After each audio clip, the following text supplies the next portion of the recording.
Well, good morning, everyone. Mike Lowe here, simsportsgaming.com, and we are on episode 18, picking up exactly where we left off last night on episode 17, which was after a really tough loss to the now infamous Ryan Yarborough. We had a lot of talk on episode 17 about him. Damn, he was hard to hit, no doubt. He ended up getting hurt late in the game. Otherwise, he was really well on his way to pitching a complete game. We also had Ryan Hetzer join us on the discussion on episode 17, which was really, really awesome. I've invited Ryan to today's stream. I don't think he's around at this very moment, but he may be jumping on later.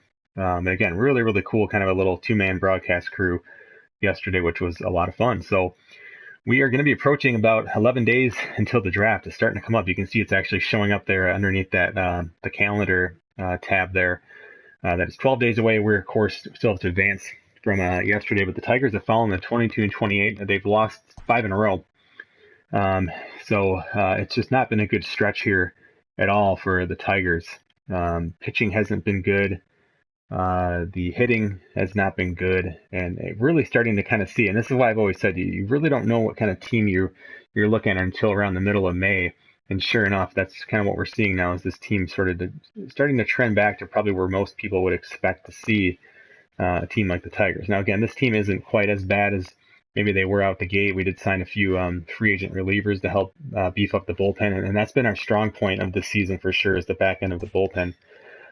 We've talked about many times, but again, really, our saviors this year have been Xavier Cedeno and Aroydis Vizcaino, who literally has been a savior by saving a major league leading, or at least it was, number of games so far this season. He's got 16 saves already. So he's on pace to, probably eclipse 40 saves or so if he stays healthy and keeps going. He's been a really nice player, and we'll take a look here after I advance the day. I want to take a look around at kind of the All-Star situation that we see and see if any Tigers are still popping up there. So the only change to the sliders from 1.6 that we dabbled with was increasing outfield error by 1 notch to 6. I'll do that again this game just to see. We didn't have any more errors. We did have a weird kind of misplayed ball by a player in center field who is a center field to secondary position. So not a whole lot we can really take from that. But eventually today's matchup will be Yanni Chirinos versus Matt Boyd. And we'll get into that here momentarily. But we got some scouting information back. Again, 11 days until the draft. Let's see if there's any action going around the league here. The Mariners have called up center fielder from their AAA team. Blue Jays have sent down Matt Shoemaker. Minor league injury back, and the Blue Jays have brought back Joe Panik. And some more minor league injuries. Mariners lose Shed Long to a broken forearm. So, okay, that's all that's going on there. We will get to the scouting in a second. Let's go and see how the All-Star voting is looking. So, looking for starting pitchers. There's no one on this list here from the Tigers. So I'm not even gonna, of course, we scroll down, we'll find somebody, but just kind of looking at kind of the top page here, we'll just leave it at that. As far as relief pitchers, you can see we used to have Xavier Cedeno as number 1. He's quickly fallen. He is way down, right? So just a really quick cold stretch can definitely do that this early on in the season. Again, Daniel Bart, everyone's going to really appear here if you scroll long enough, but as we look through this list here, again, we don't have any Tigers appearing. We do have Aroydis Vizcaino, I should say. As I mentioned, he is the top vote getter in all of baseball for, at least in the American League. And yeah, and all in baseball, because the National League, Kenley Jansen's got 287,000 votes. He's got 297,000. So the top vote getter for closers. If he keeps it up, he's going to be pitching in the All-Star game. So that's nice to see. Looking at catcher, no one on the list from the Tigers. Looking at first baseman, Miguel Cabrera is on the first page, but at this point, I doubt he would be making it unless he's definitely been trending upwards. But he doesn't have the power numbers that he's usually having. You can see just the 2 home runs there. But that's not a fluke of the sliders. That's just who he is right now. His power versus righty is bad, right? Still a good contact hitter, but second base, no one on the list from the Tigers. Third base, no one. Shortstop, and again, this is probably not a big surprise, but I guess what I'm showing is that it's realistic, right? You're not seeing like all my players just flooding the All-Star ballots or anything like that. That's definitely not happening at all. No one there. So we're a bad team that Cameron Maven's at the very bottom of this list, but again, probably wouldn't be making it. So we have one All-Star basically, and it's our closer. So yesterday's stream we talked a little bit about. Ryan asked a good question about who would be a piece that we'd sell off. This has to be the first name that comes to mind. He's a 78 overall, which is pretty solid. We can get a decent return for him. He's only 29. He's got actually a really team-friendly contract. That next year it's a team option year, and so well, it's a contract option that's both at the bottom. You can see, so it at least is a team option, and no team would be stuck with him. They might lose him, and I'd actually be surprised if he doesn't opt out, which is another good reason to trade him because he's pitching really well and can probably get more than $3 million in the open market. So, but yeah, so he's again really been our best player, probably a guy we'll look to trade, and I just thought that was an interesting thing to take a look at. But yeah, the Tigers definitely struggling. You can see 5.5 games back now in the division, 5.5 back in the wild card. So I mean, we're not completely out of it by any means, but we have to start playing better baseball, no doubt. We've lost 5 in a row, as I mentioned. We do have one scouting report back, and Andy Kahn has done scouting the starting pitcher Len McLean. So let's see what Len McLean came back as. Here he is. Looks pretty good. Yeah, he definitely looks good. So across the board, I mean, nothing crazy lights out, but definitely looks to be a consistent starter. I don't know if he's going to be necessarily the first overall pick for us, but this guy's probably going to be a first-round draft pick. If he's there in the second round, I'd love to take a guy like Len McCain. I still, okay, and if we look at Len McCain one more time, injury risk average, he's 21. He's really ready to pitch rather soon, which is definitely nice. He's a right-hander, 6 foot, 177. It's not a very big player. I still am kind of leaning towards Charles Dawson being the number 1 overall pick. If I had to pick right now, not as a first baseman per se, I'd probably put him in the outfield. We don't really get to see what his blocking rating is, so I'm not sure if we'd use him as a catcher, but it's nice to have that option. So again, I would probably still look at Charles Dawson as the number 1 overall pick. I love that his injury risk is low, especially a guy who can play catcher. I mean, that he can get a lot of playing time there. So still really like Charles Dawson. So now we need to sign our open scout here. He's our best pitcher scout, so we might as well keep him with the pitchers. And I really like to look for these guys who are kind of MLB ready soon, but then also have some good potential. So like a Marco Chavez, he's got really nice numbers. That hit per 9 is a bit concerning, but I wouldn't mind taking a look at him.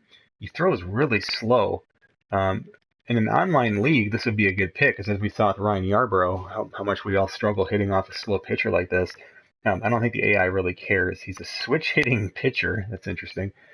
But I think he's an interesting guy. Just that velocity definitely has me a little bit worried. But he's got a great frame, 6'5", 190. He's not a small guy at all. Let's see if any of the other guys here who've got nice potential still. Jamie Cora, not too bad. I would probably still look at the other guy. Jason Miller, only 3-pitch repertoire. I'm not really a big fan of that for a starter. And then we're already kind of guys who are getting a little up there as far as when they'd be ready to make the jump. But let's see if there's any of those guys that at least have like a nice 80 rating that we like the look of. Not really crazy about his makeup. I mean, again, that base on balls per 9 is pretty scary. Oops, we took a look at Jamie Cora. Again, not crazy. And scouting may change a lot of these, but not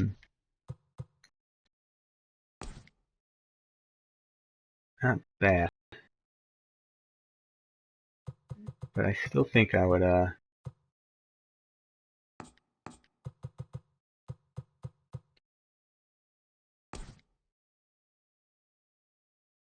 I might actually take a look at Marco Chavez. Because again, maybe he's available in the second round or something like that. Wouldn't be bad. I'm not even wasting my time looking at relievers and closers. I mean, if there's some good guys later in the draft, I'll go grab some. I mean, there's one guy with 80 potential. There's a few closers. We can just take a quick look. But I mean, these guys just they don't develop enough WAR, certainly to be a #1 overall pick. Even though the Tigers did pick a closer one year, #1 overall. And they picked Matt Anderson way back when, in the late 90s, mid 90s, whenever that was. Yeah, and it's just, again, he was a decent player, but you just don't develop enough WAR as a relief pitcher. So again, Simon Flood looks like a good pitcher. He's even got decent stamina, but just not a guy I'm really. And oddly enough, he's. Oh, sorry, I thought that said college Kentucky. I was like, that's where Matt Anderson went to college. But so Marco Chavez. I think I'm gonna just take a look at him. Why not? Take a quick look. Guys, we're currently scouting. You can see it's a little early, but we're getting some reports back on Greg Medina, who looks pretty solid. Definitely a nice contact hitter for sure. Just a really good hitter overall. And again, a guy like this can still hit plenty of home runs with that high contact and plate vision. So he's no slouch. Chet Blum is a guy I know we were pretty excited to take a look at. Left-handed hitter. I'm hoping some of those hitting potentials spike a little bit more. And Ray DePriest, another outfielder. Again, doesn't look bad. Some of these guys may end up falling. We can get these guys in later rounds too, so I don't mind giving them a look. So yeah, that's what's going around the league here. Unfortunately, Cedeno is still hurt. 1 to 6 days with elbow tightness. And pitchers still go on the 15-day DL. It's not a 10-day DL for pitchers. Otherwise, I'd probably put him on, because what we could even have done is brought up one of the starters and moved Daniel Norris to the bullpen temporarily, or something like that. I guess I could just see if there's a lefty in AAA. I'd like to, because I really would like to have another lefty back there. But you can see there's just not a whole lot. I mean, it really probably would be bringing up a starter. But the thing is, like, I don't want to start this guy's professional clock just for like a 6-day stint or a 10-day stint. It just doesn't make a lot of sense. What you could do is look for a guy who has already used a minor league option. So for some reason, Casey Mize has used a minor league option. That makes no sense. Let's see, usually it tells you, so I don't know if it's been used this year. This game doesn't tell you that. So I'm guessing that would already put him at 2. So I definitely don't want to do that. Having 2 options already used. All these guys do. Interesting. So I guess in short, there's not really a situation where it makes a lot of sense for me to bring someone up.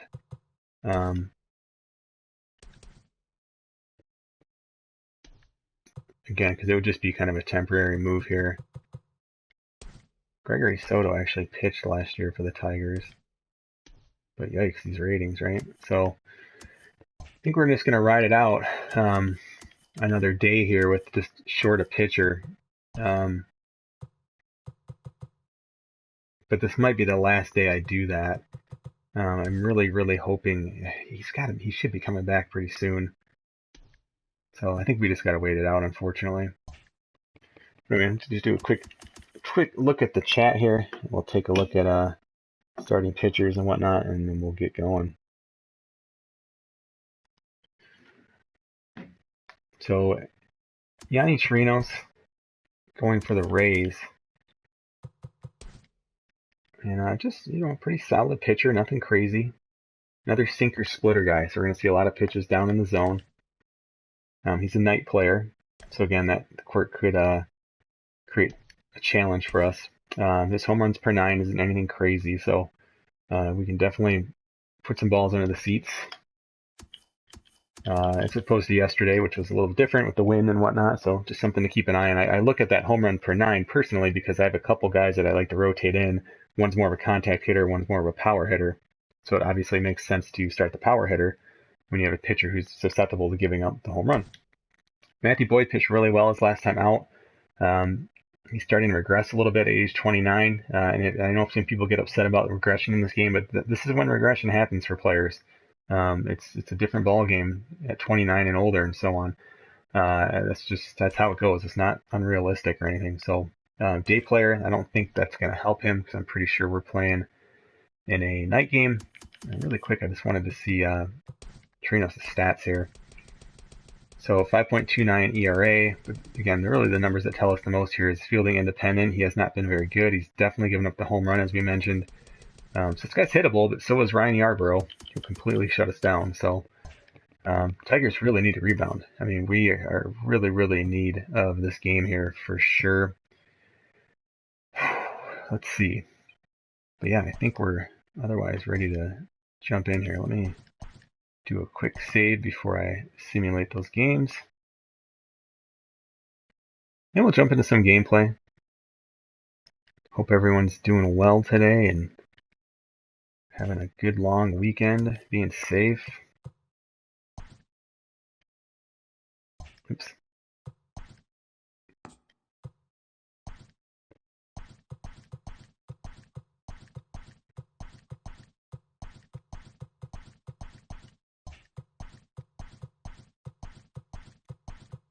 So again, we do this to just limit the number of complete games. There's some information on the Operation Sports thread for this slider set if you're interested in learning more about why we simulate those games ahead of time. But I'm assuming anyone watching the stream by now probably knows what we're doing. So we're okay with those. Cool. All right, well, it's game time. Come on, Tigers. Clear skies at Comerica Park today. Matthew Boyd will get the start. It will be his 11th start of the season. And you can see his peripherals. His K per 9 is much lower than it's been. Lowest it's been in his career so far, but again, starting to trend upwards. He's also walked more players than he's ever walked, so he's just been off to a bit of a rough start. But he's brought his home runs down, which is nice. And his fielding independent ERA is slightly below his career average. So, again, just kind of showing that the sliders in the game's done a pretty good job of balancing most players. So, pretty happy with that. This is our standard versus righty lineup. So, Harold Castro, kind of the Tiger Marvel, will be back in the lineup today. This guy's just been lights out. And again, really here. Oh, I know I want to look at what time of day this game is. Actually, it might be a day game. Let's see. 4:10. So what is 4:10? I'm guessing that's a night game. I'm not even sure what that qualifies for, but it's going to potentially help one of the pitchers. Just not sure which one. We'll put this back to clear skies. I like that. Okay, Matthew Boyd. Again, nothing I really need to change here. Christian Stewart will get back in. We can let Austin Romine play because he's a better defensive catcher. Yeah, looks good. Hey, now we're only 5 games back.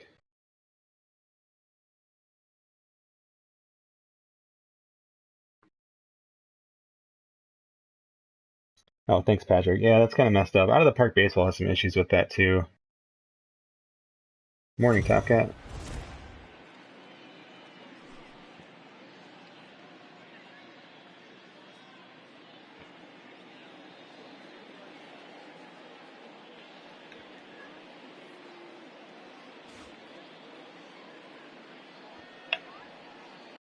Before we do anything, we'll adjust a couple sliders. Again, all this information of why we're doing this stuff is up on the Operation Sports thread.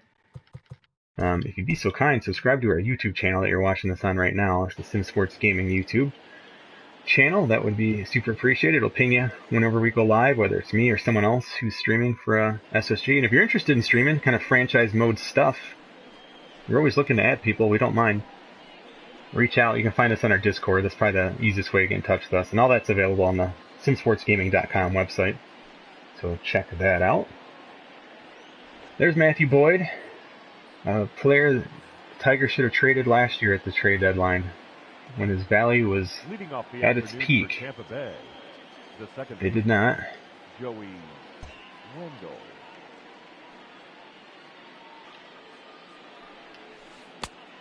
Ball one, no strike. First pitch, 4-10. Hey. One ball, one strike.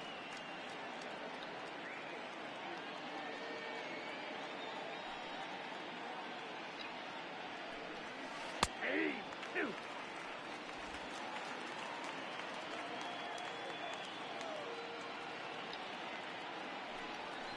That's a ball.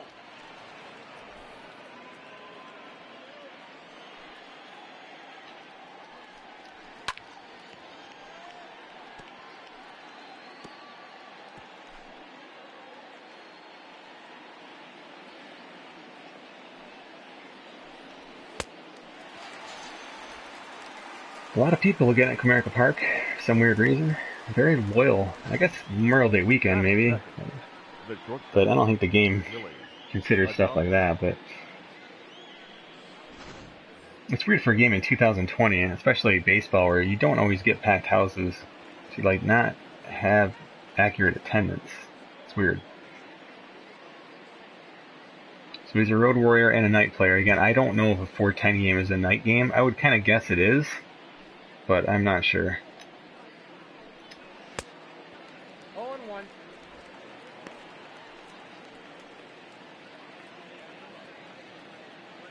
Another low contact player, so this is a good matchup for a guy who can strike somebody out like Matthew Boyd. Here's a check swing strike. You don't see many of those against the AI. On default, I don't think you ever see it.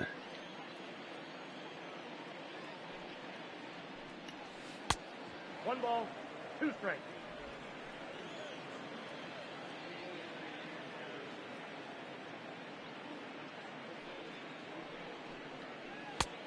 Oh, goodness. So he's seen that pitch a lot for him to lay off it like that.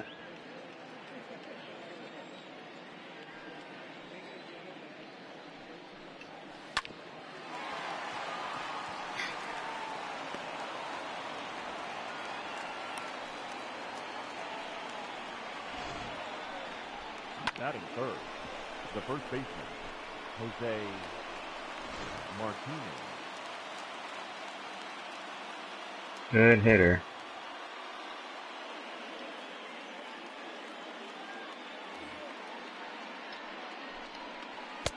One out.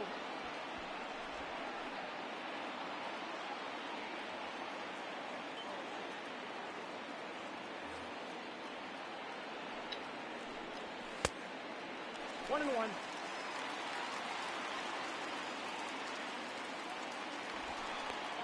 No, he's in there.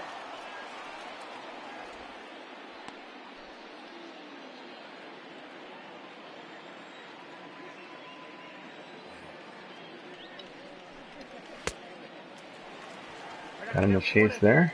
I'll take that for sure.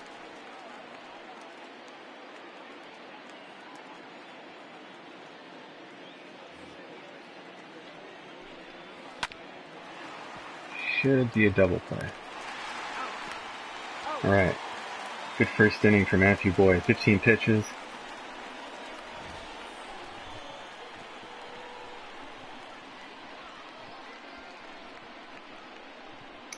Yeah, Top Cat. We talked about that on yesterday's stream.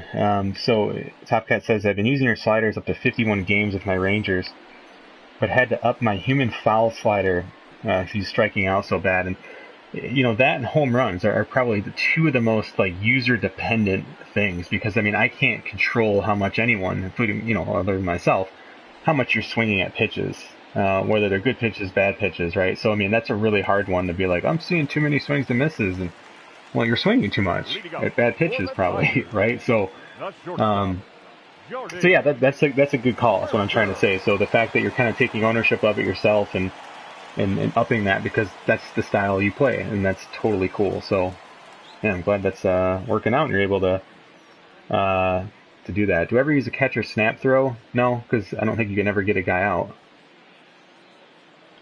Just running the risk of an error, I guess. 1 Man, to the count. that thing moved a lot more than I thought it would. I also didn't move my cursor for some reason.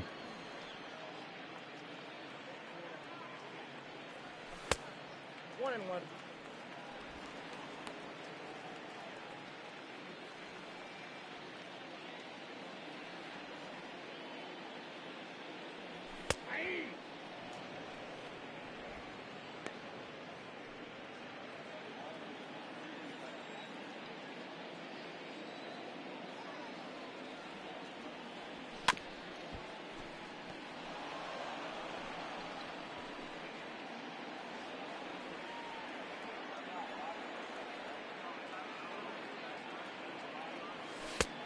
Two to the count.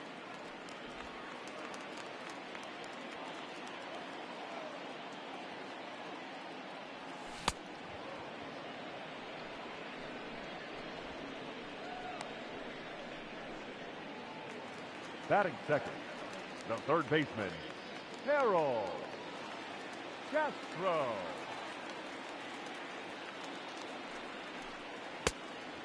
Oh and 1. Whew, man, it's got a lot of movement.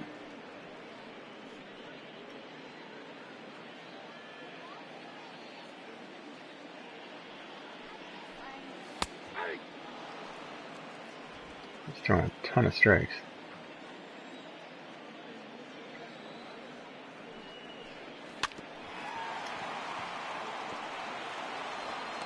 He's out. Making quick work. Sort of like yesterday's game.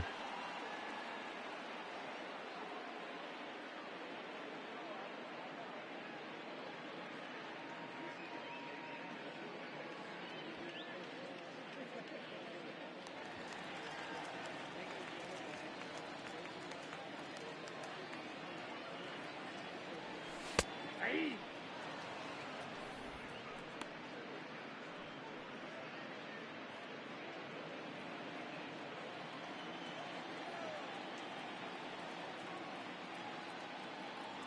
That's the ball.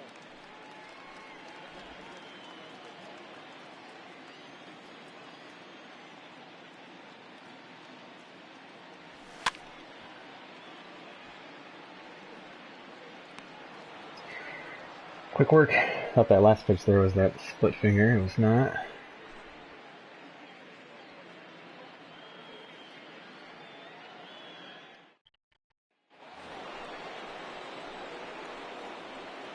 Leading off for Tampa Bay, the left fielder, number 11, Hunter Renfroe.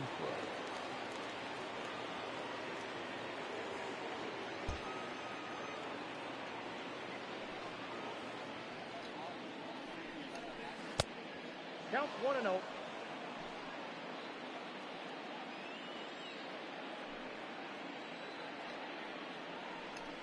Hey.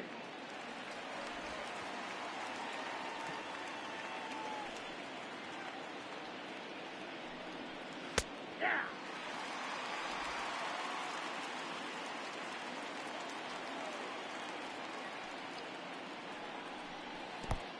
I got to count 2 and 2.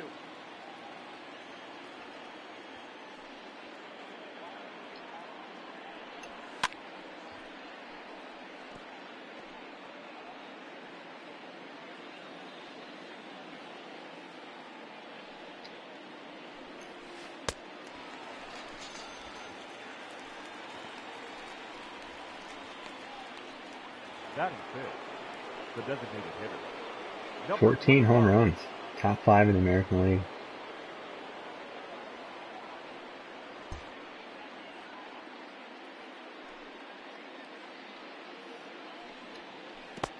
Ball 1, no strike.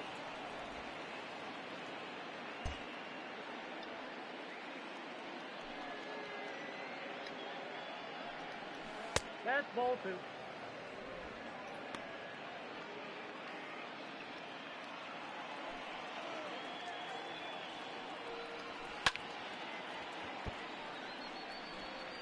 Alright, I think he's looking fastball.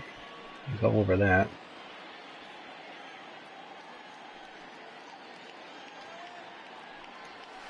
Nope. I got 3 and 1. 3 balls, 1 strike.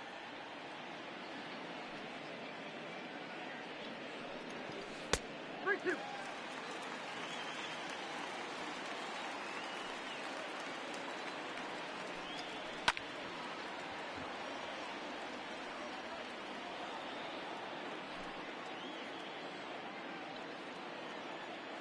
I'll throw him the curveball here.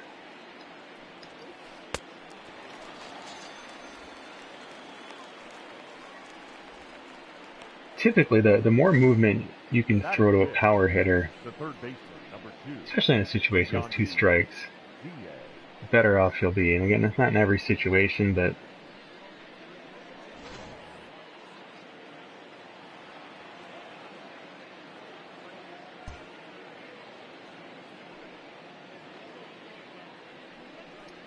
Ball 1.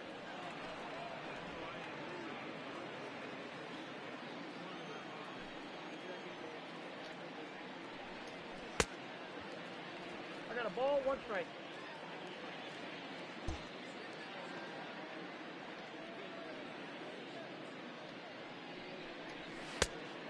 ooh, he is sharp 1 today. ball, 2 strikes to count.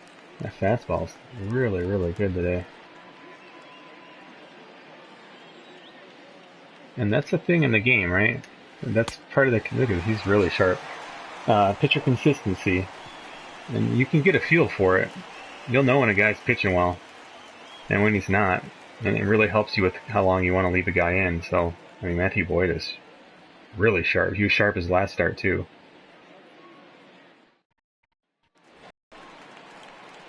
See if the bats can help him out, though. Leading up Gotta have better for at the bats than we did in the Tigers, first inning. The second baseman, Jonathan. Go.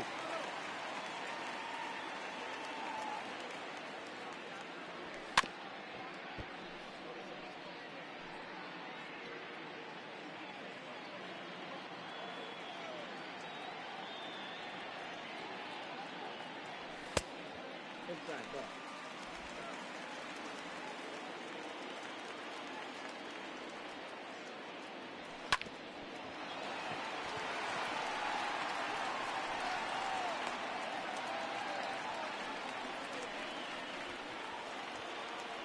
Batting fifth, the first baseman, DJ Lowe.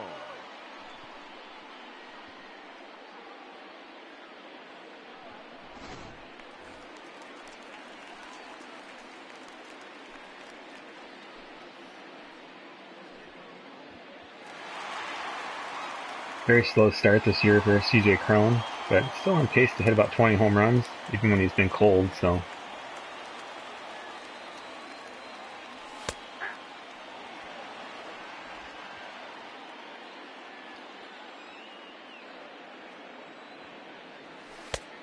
One ball, 1 strike.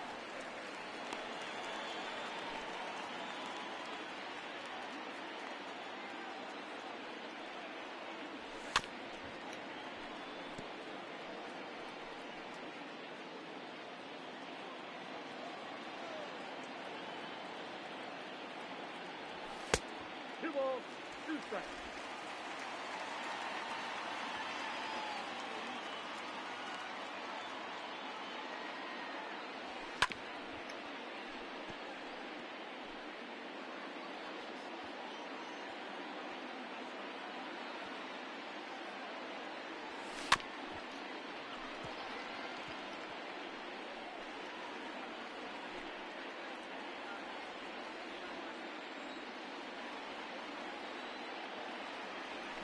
Ooh, I struck out.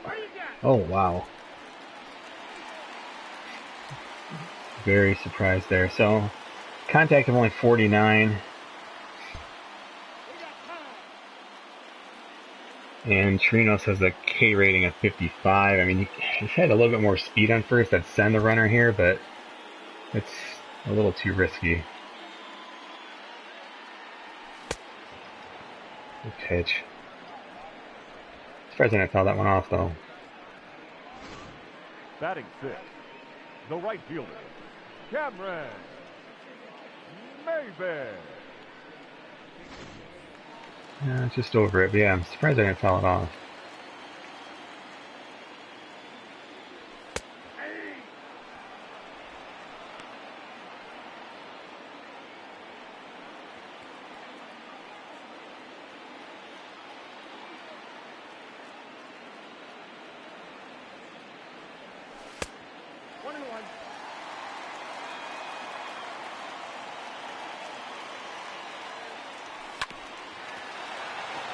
Easy double play. That's an out.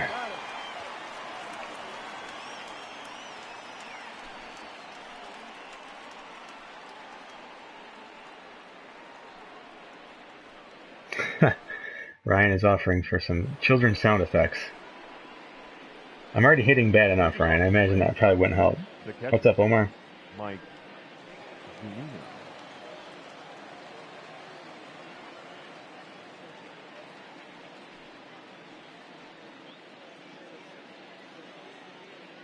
Just getting caught up on some comments here.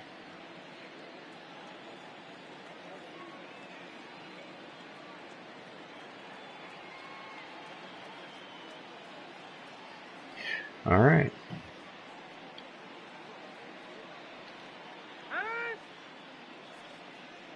So Mike Zunino hit a home run yesterday. I believe it was a 3-run home run in the second inning.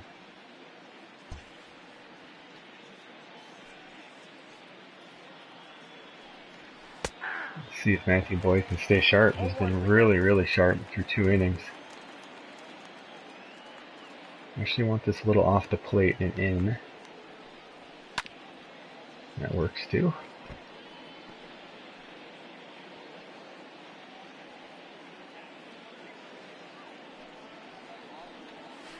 That's not a good pitch. 2 strikes.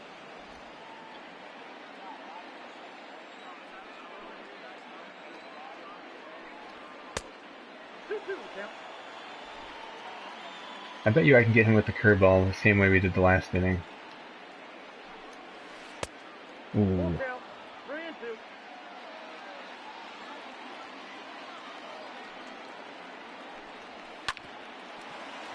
He's all over that. Slider time here. Nope. Ah, Ball 4. lost him. Take Damn, walked the 9-hitter. Batting eight. The center Oh, fielder. 7-hitter today, my bad. Yesterday's 9-hitter.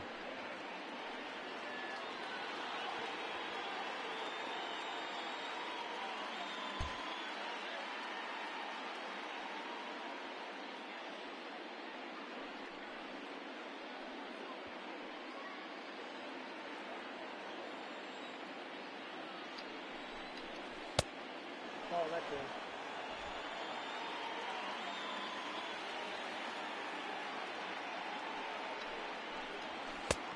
Nope, that's off the plate. Ball 2.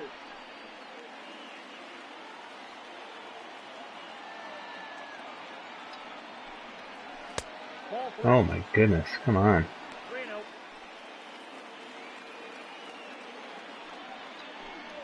That's ball 4. Take the base. Wow.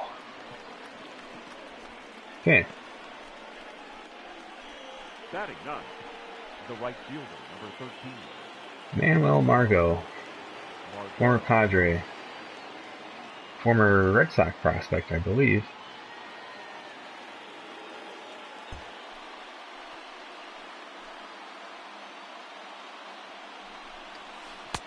Come on, Matthew Boyd.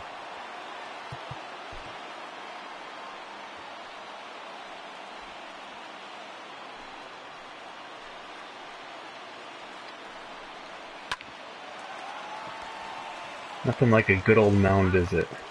He's out.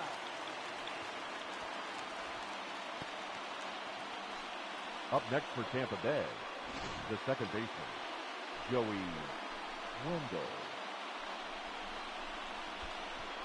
Tough play by CJ Cron. Nice job. And that's with the fielding reaction slider down a notch too, so. Okay, well, who do we want to pitch to here? This is probably the better matchup, Joey Wendell. For some reason, their leadoff hitter today.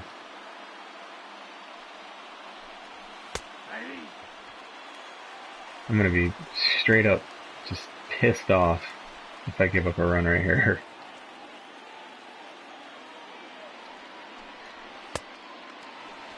No ball, 2 strikes.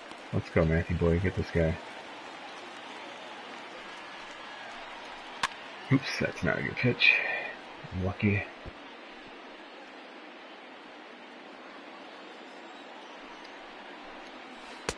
Ball Ah, count. come on, gotta hit my spot.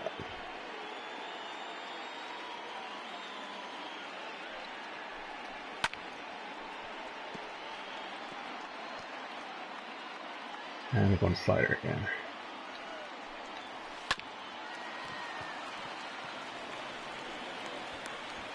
All right, recovered 2 walks to start the inning. Good job, Matthew Boyd. Gotta get these bats going now.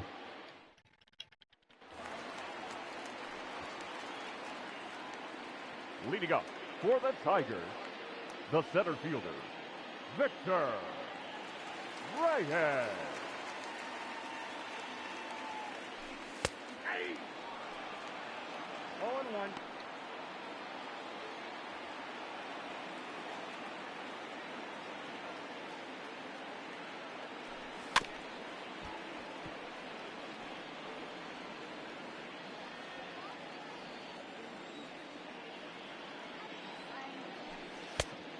Count is 1-2.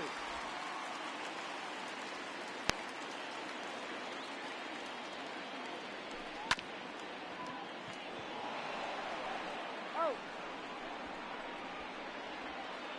Batting eighth, the left fielder, number 14.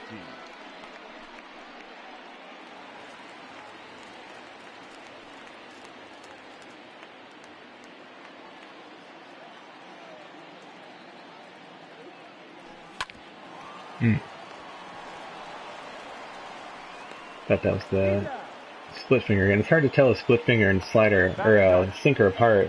They're very different speeds, so hence the late swing there. Another quick inning. That's just been Tampa's thing this whole series. Quick innings.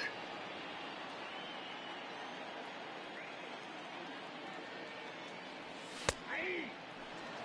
0-1's the count.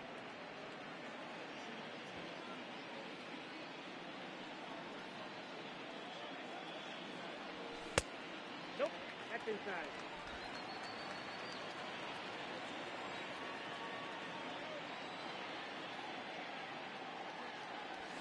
Ball.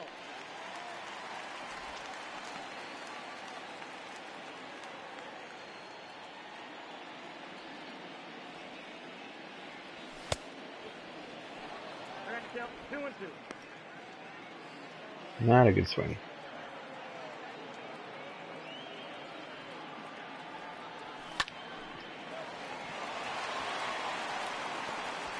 Got him. And you wonder why we turned down fielder reaction, right?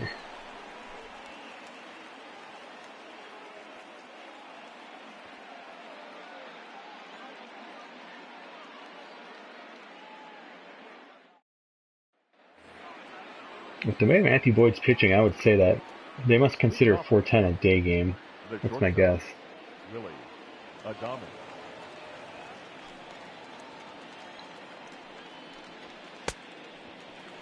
Oh and 1.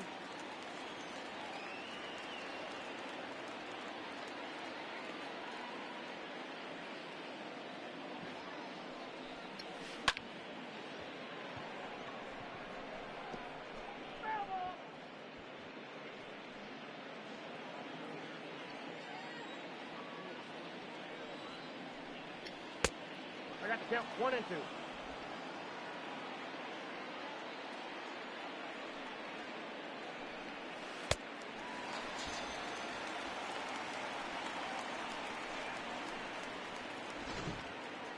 The batter, the first baseman, Jose Martinez.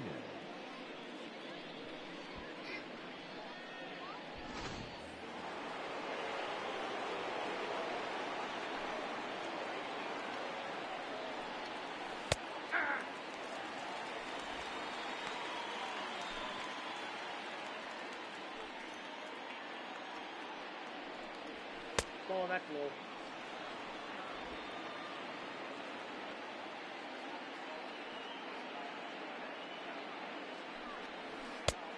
The count is 2-1.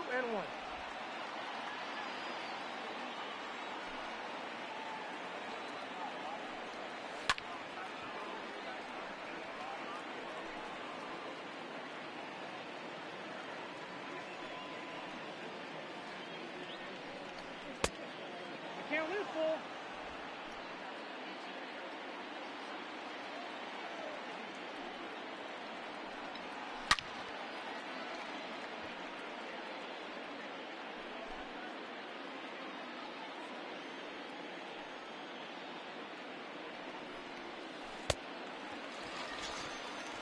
Curveball the power hitter.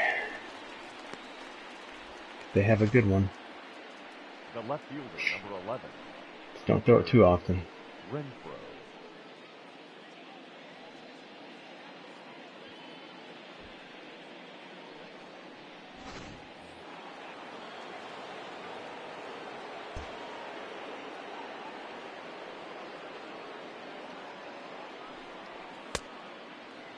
All one's the count.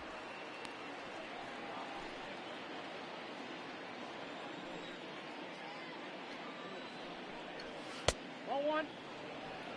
The count 1-1.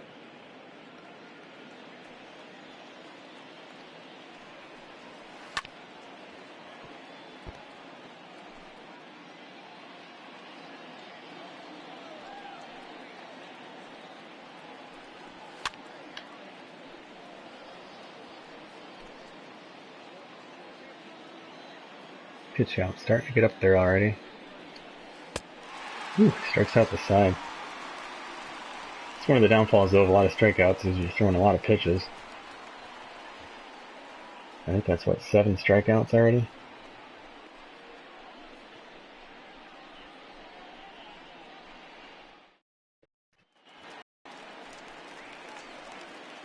Leading up for the Tigers, the shortstop, Jordy Mercer. All one.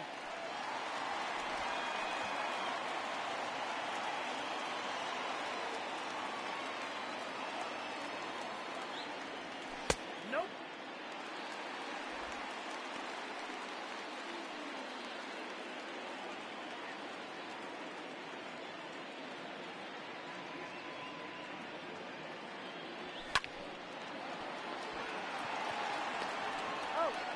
Better contact that time. It's an out, but it's a better Now sign. batting, third baseman, Harold Castro.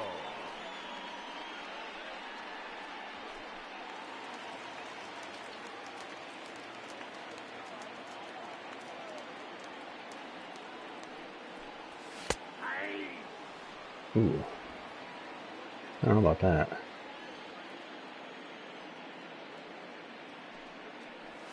All one. 1-1.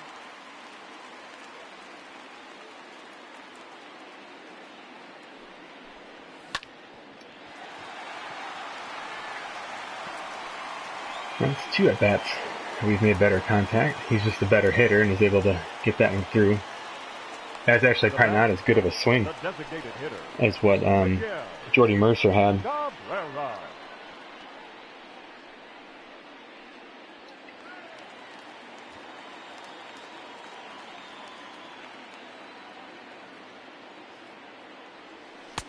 Off the plate, ball one.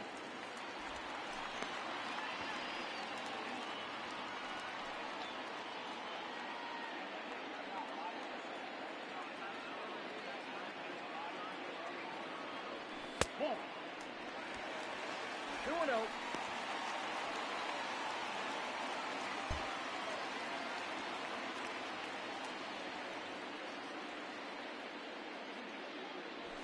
Hey!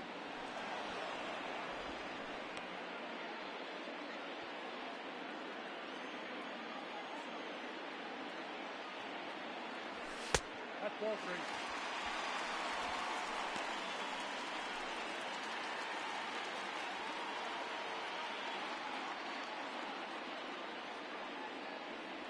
Hey!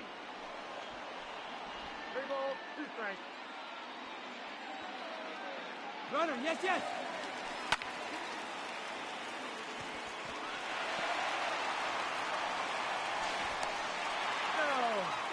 No, Oh, good job, Miguel Cabrera. Just kind of muscled that out there. It wasn't a great swing. I got jammed on it.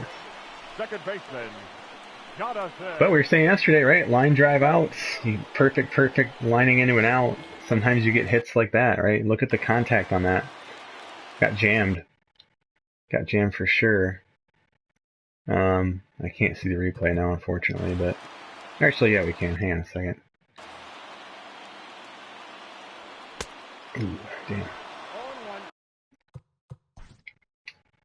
1. Oops, let's go to the replay vault this time.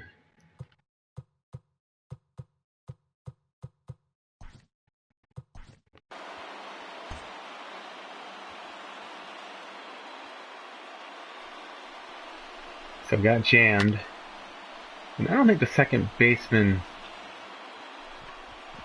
Yeah, I highly doubt the second baseman would have gotten out there for that. But the hit and run definitely helped. And it buys me a little bit more time. You know, just a few milliseconds, knowing, like, well, I can safely hit this to right field because the second baseman's going to be out of position. And Castro's able to take the turn and get the third, so...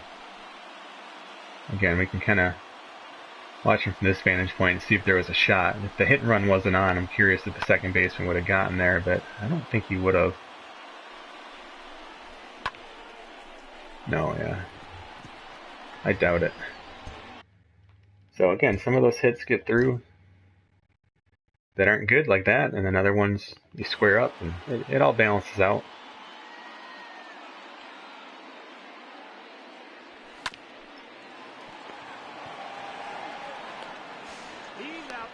Oh, that's a huge bummer.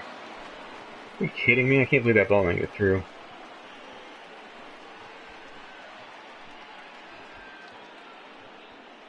One of my favorite things I remember watching about just the way Miguel Cabrera plays baseball. Sorry, I can't show you the replays. We have to watch Heidi Watney for some stupid reason.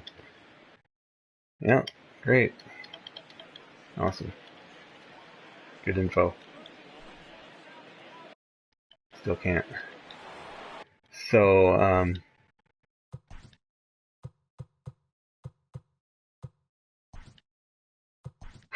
this is a bummer of development, but I remember watching a number of games where Miguel Cabrera would be in a situation like this, and he's such a big dude, right? So he would, the ball would be hit, and he'd see it's a double play, and he would just stop, like right here, and just be fat, basically. He would just stop. Just dead plant right here. And kind of, you know, he couldn't be too obvious about it, it'd be runner interference, but he would just kind of sit there and be really slow and just try to take up as much of that throwing area. Because really, by here, he's so slow. I mean, he's getting out of the way, right? Which you have to at this point. It's a rule in baseball. But he would just sit back here and just plant and just kind of like slowly run. And he's still running. He's making an attempt, but he would just try to clog up the throw because now, look at this throw now, right? If this guy's standing in your way, it's a lot harder, right? So it's just kind of a funny thing. Just one of the little things I've always loved about watching him play is he gets obviously tons of credit for his talented he is, but there's just a really, really savvy baseball guy, and I'm sure he's not the only player that has done that or does that sort of thing, but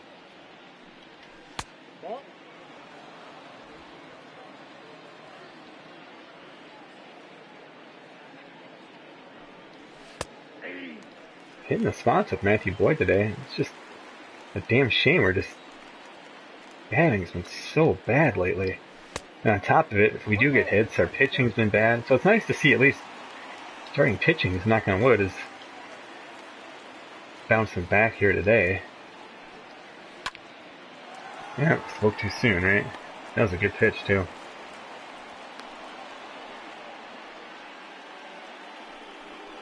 The third baseman, number 2, Yandy Diaz.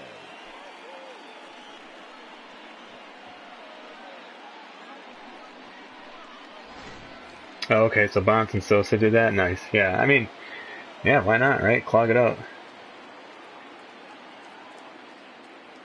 Okay, good hitter here.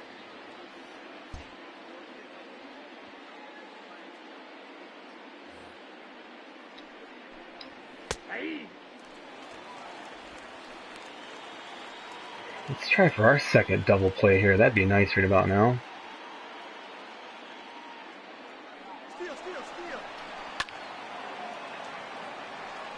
I have a feeling that might be going on, but I'll take that. I don't mind the AI calling it once in a while, and really, like, that's not a bad spot. It's a 0-0 game. Neither teams are hitting. Why not? It's just they're so frequent about it, and then they're so infrequent about stealing on like full counts and things like this to set up double plays.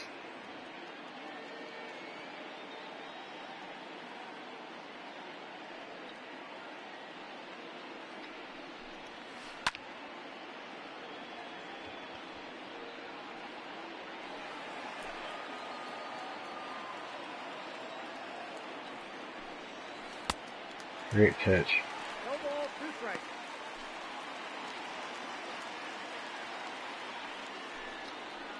Whew. It's carving him up. 8 strikeouts for Matthew Boyd so far. Now batting, the center fielder. Kevin. Come on, MLB teams, take notice. Don't you want Matthew Boyd on your team? He's helping us out here, pitching well. So 2 outs, man at first. Late game situations, this is the time you could consider outfield deep, something like that, especially in a tie game. A double probably scores a run with 49 speed. That's ball 2. 2 balls, no strikes.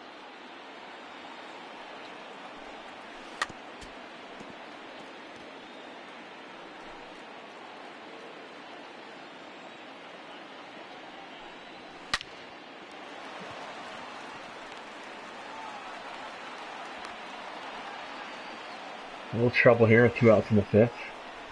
The right fielder. That's a nice hit. Manuel Margot.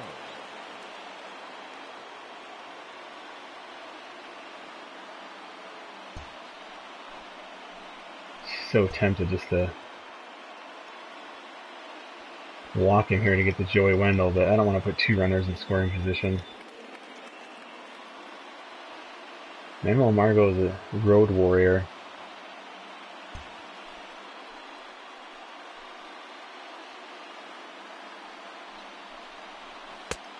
Ball inside.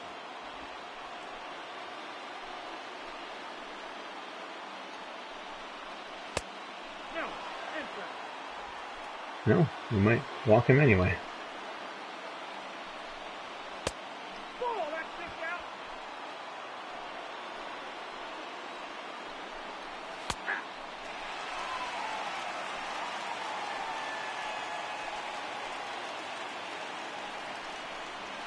Ball 4. That's perfectly fine with me. We'll go after Joey Wendell here. 85 pitches though. Second baseman, Joey Wendell.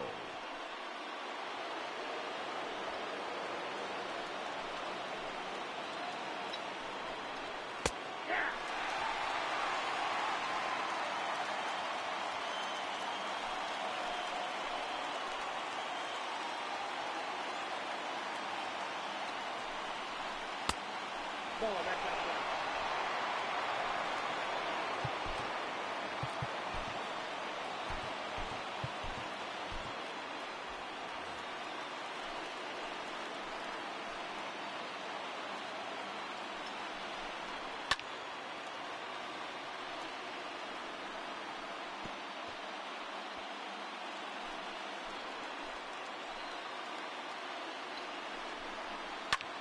Oh, damn, are you kidding me? Straight.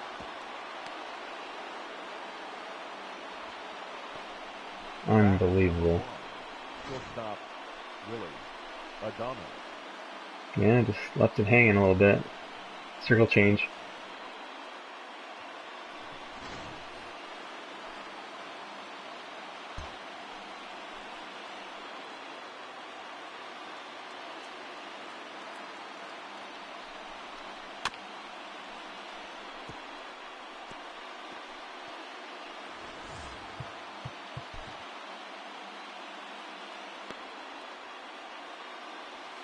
Contact against lefties is remarkably bad, so this is a pretty good matchup.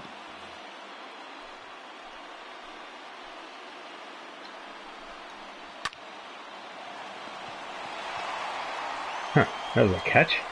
Seemed like a ground ball. Well, not bad, Matthew Boyd. I mean, you can't shut him out every inning. Unless you're Tampa's starting pitching, then I guess you can.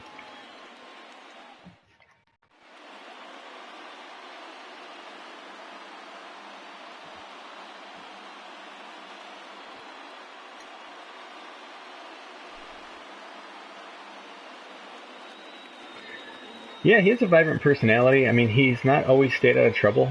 As much as I love Miguel Cabrera, he's had some, domestic violence history. He's had, history with I know I don't want to throw anybody under the bus, but like, adultery stuff going on.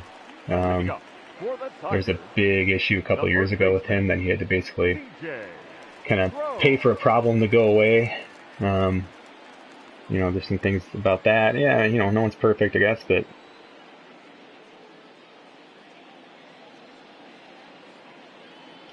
player profile, what I look for in return for Boyd, I don't know, because he's not really as highly touted as he would have been at last year's trade deadline, which is what's so frustrating, or at least at the All-Star break when the Tigers should have moved him. So I don't know. Like I said, I think I would just really kind of prioritize this like a hitter who could play really good defense. And I know that's like, well, duh. But like, I'm not looking for like the next number one prospect in baseball. I don't really think you need to build a team like that. I like to build a team deep where anybody can win the game for you on any given day. Um, again, like, I'd have to probably take a closer look at Riley Green because my first thought is like I wanted, really, really just awesome center fielder to develop. But we might already have that in Riley Green. So after that, it would be shortstop, maybe second base. But definitely building up the middle is going to be a priority. And I think you can add those corner pieces later on. But it'd be something like that. I'm almost inevitably it'd be a position like that. So it'd be great to get a guy who can get on base, play great defense, and also has a little pop in his bat. Excuse me, I might be asking a lot, but again, that would be the ideal situation. A rare fastball. That was one of the very first things, Ryan. Like when he first came to the Tigers, I believe it was an alcohol related thing because he quit drinking. I don't know if he's still. I think for a while he quit drinking, like straight up, because there was an issue I think with him and his wife. And I really, really, really don't want to speculate on this, so just I guess I'll let you guys kind of look it up on your own. But there was something like that, like the very first year he came to the Tigers. And again, hey, shit happens, man. Like, everyone's got issues in their lives and stuff, and not all of us have a spotlight on it like that. And that's why I just kind of look at, man, I'm not perfect. Like I've made mistakes and stuff. And, so to me, I really try to separate that stuff out. Like I mean, minus something that's just completely unforgivable, but like for the most part, it's like, look at, man, like I'm not friends with these guys. I don't live in their homes. I'm not married to them. Like I watch them as baseball players. And so for me, like I'll always love Miguel Cabrera because of that. He's 99% baseball player to me. But I also understand that, kids look up to players like that, and, especially the younger ones, like a Javi Baez, a guy on the cover of the game who's a younger player. Kids in middle school aren't looking at Miguel Cabrera. They're looking at guys like Javi Baez. So it's a little bit different. But I was that kid when I was younger watching Miguel Cabrera when he was a young player, right? So, it just kind of goes along with that. One day, Javi Baez is going to probably be an MLB at 37 years old or 36, and the young kids at the time are going to give a crap about him, So,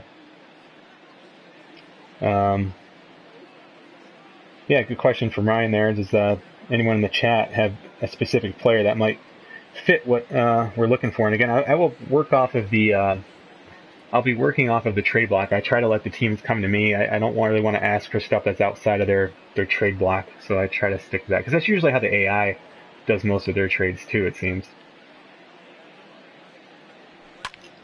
Damn. Just late on that. That'd have been a good swing. No, maybe not.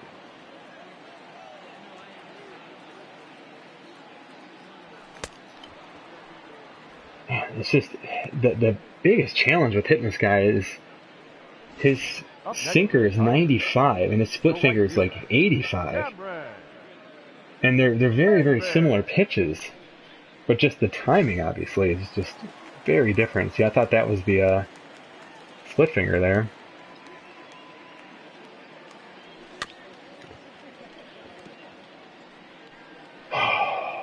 Man, having all kinds of problems hitting lately. It happens. We talked about it yesterday. I'm not going to sweat it. No one in the streams I think you guys would be disappointed if my Tigers made the playoffs. Disappointed in the slider, so I'm not too worried. I just went too early because there's the splitter. I thought that was the sinker.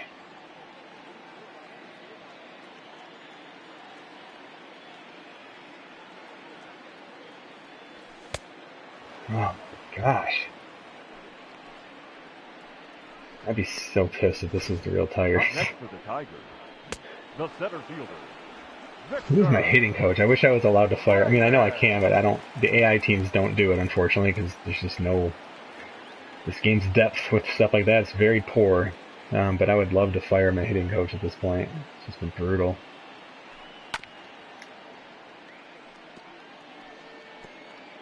Those coaches do have an impact.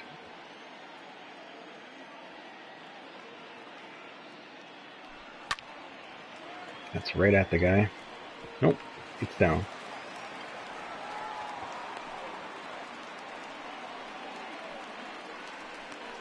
Might need to try and steal here, the way we've been hitting.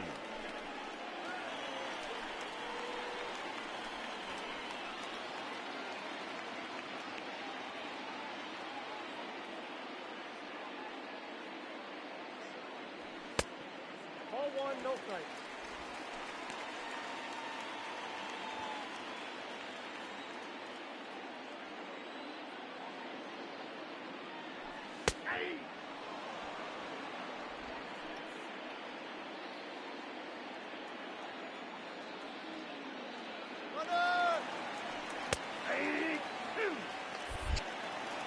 Are you kidding me?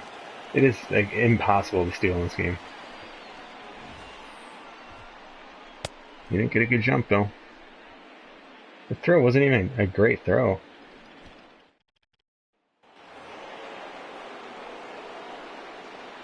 No, that's why we're last in the baseball stolen base percentage.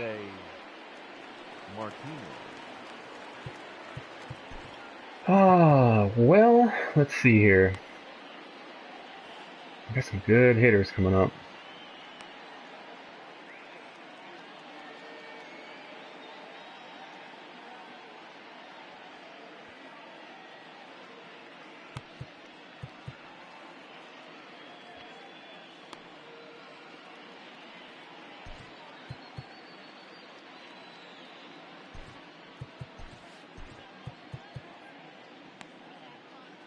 I'm going to Boyd on a very, very short leash here, but I'll let him start this inning.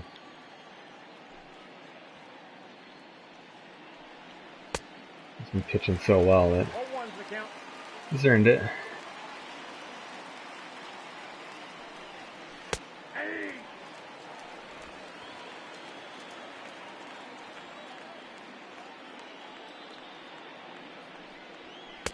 The count is 1-2.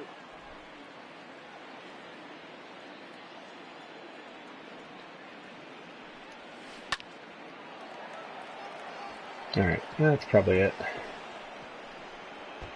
That's a bummer. Probably left him in, again, batter too long. It's been kind of a theme, but some of it's slider related. I'm trying to see, pushing the sliders. The game, and again, so this is where we see Diamond Dynasty rearing its head in the franchise. The reason that we have pitchers get so heavily penalized where they're tired is because guys were leaving pitchers in Diamond Dynasty just until they were like at 150 pitches. It didn't matter. So they're penalizing those players, which just makes plenty of sense, right? To kind of play a little bit more realistically. But it has appeared here in the franchise mode, right? So it's kind of bled over. And so you can't really push a guy who has decent stamina, 79, which in this game is decent. He's at 95 pitches and is dead tired, essentially. So, and not even dead tired, but he's playing like he's dead tired, right? And that's kind of the problem.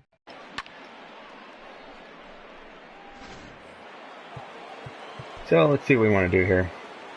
Definitely a righty against Renfroe.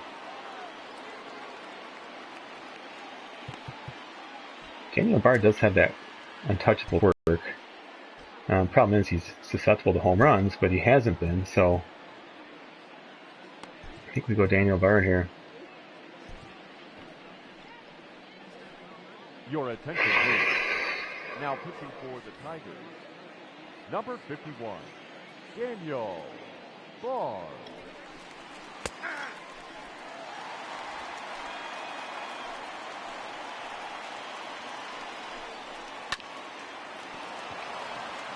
Gets through.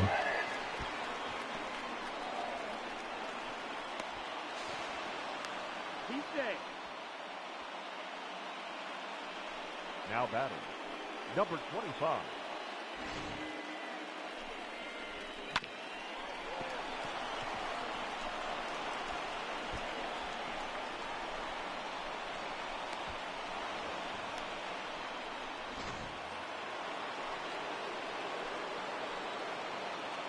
Oh yeah, yeah, Ryan. I use the explore feature just to clarify, but like I won't venture out of like what they offer. So yeah, I definitely do that. But it's not like, oh, they're only offering me Hunter Renfro. Well, then that's the offer. Like I don't mess with it. I don't. I mean, I might try to like maybe throw something minor in, but I mean, typically, yeah, I definitely use the kind of the shop tools, sort of like a think of it as like an email response back and forth or something like that. And I've seen that, Patrick. I've seen that trade thread in Operation Sports.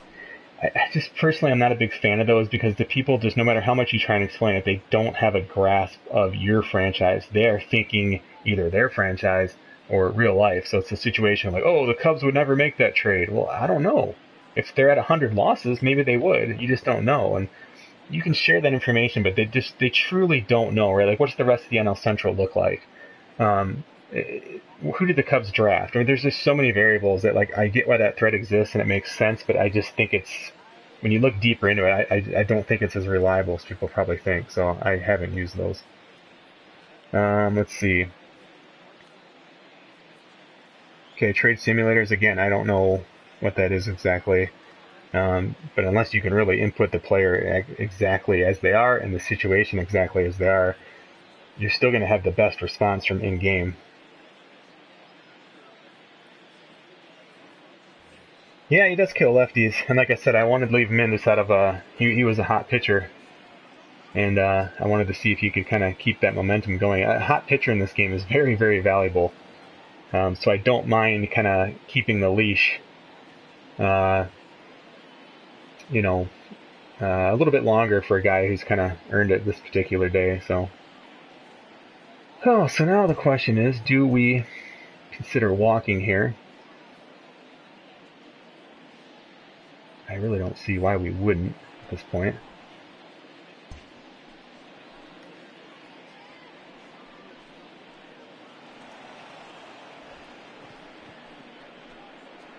And, to the Martinez kills lefties, well, Boyd was killing Martinez all game.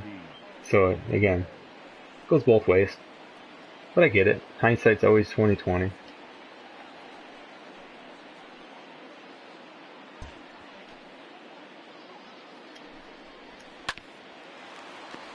Triple play.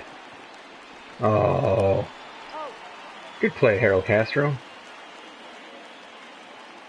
That runner was pretty close to second base. I don't think he would have been able to turn a triple play. But that was my first thought as a guy who likes to play infield. It's like, oh my gosh, turn the triple play.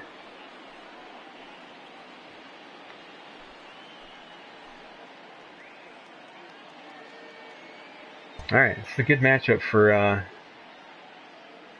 Bard here.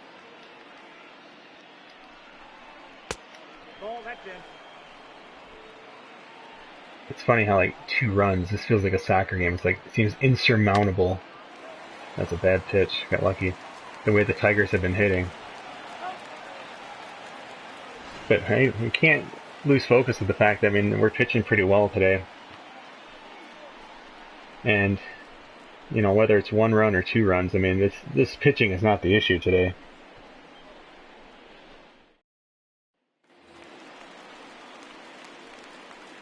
Leading up for the Tigers, the left fielder, number 14. And the other thing, too, is, like, bad trades happen all the time. So, I mean, everyone, gets on the trade engine. The trade engine needs about a good season to sort things out. The trade engine doesn't understand. It just sees numbers, right? It's just programming. It's just coding.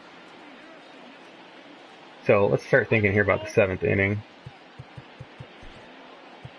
I think Ramirez pitched really well yesterday. It would make sense, I guess, but then again, actually, probably not, because I think our righty is actually a better matchup here. Farmer hasn't pitched in a while, and he does have that stopper, even though I like to use him in setup. It's not a bad spot for him.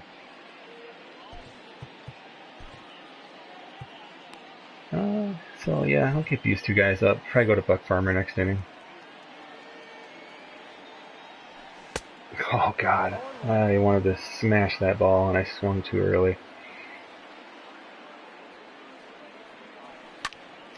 There's a good hit. Are you kidding me? How did that guy range over and get that? Because there's not enough arc on, or there's not enough spin on balls hit like The that. catcher, Austin. That ball should have spun almost into the corner, probably.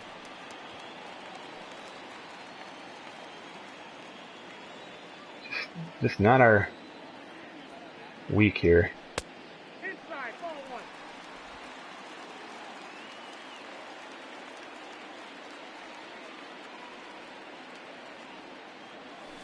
Nope, that's a ball.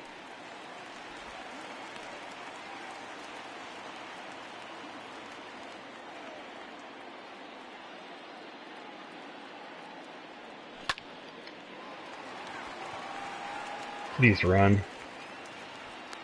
Chase. Thank goodness. That's the right call. Number 9, shortstop. It was borderline, but that was not a routine play.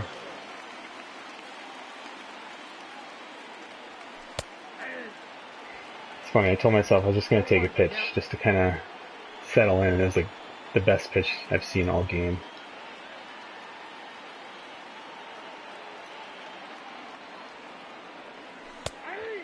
Another good pitch.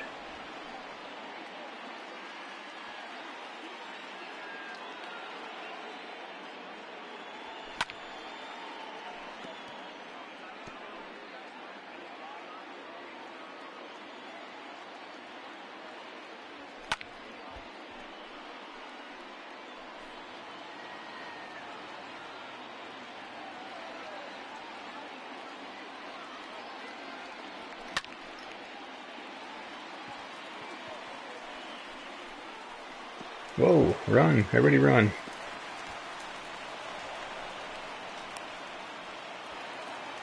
I'll take it. That was strange. The batter, the third baseman. So again, I don't know if that's because this is 2 games in a row now. I've seen kind of some weird.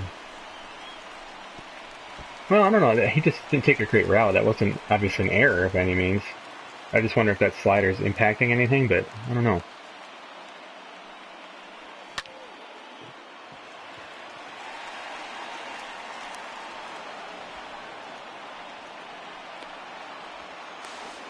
Good grief, that was way closer than it should have been.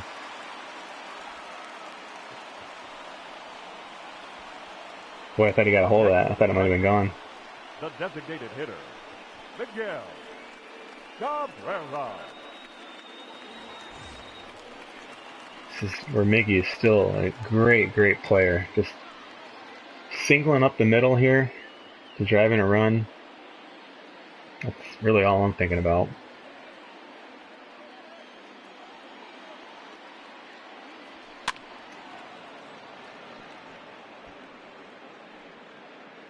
Keep reading that sinker as like a slider for some reason.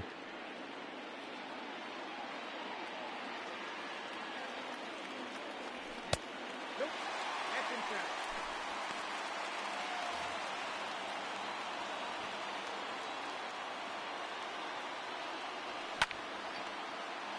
Yes. Oh wow, that went out. Hell yeah.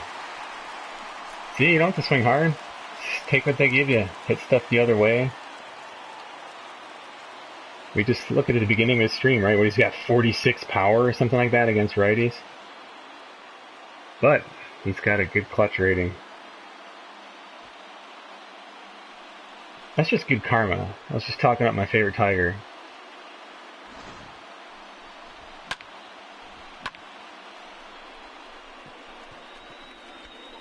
I just thought that'd be a double. Now, do I want to adjust the bullpen? I don't think so. We got Buck Farmer ready. Second baseman. And the question's going to be, what do we do? Oh, see, this is, maybe I actually want to save Buck Farmer for the 8th now. If we can get Joe Jimenez, I'd rather have him go against kind of that bottom of the order. Because when the heavy hitters come up, that home runs per 9 is much better fit for Buck Farmer. So we're going to try. We have Bart in the game too, so he could always buy us a batter if need be. Yeah, I think we're okay though.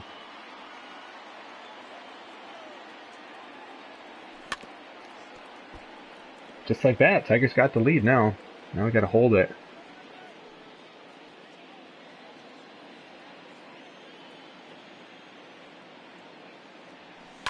Ah, I got under that. Damn. That was a good pitch to put in the exact same spot Cabrera did.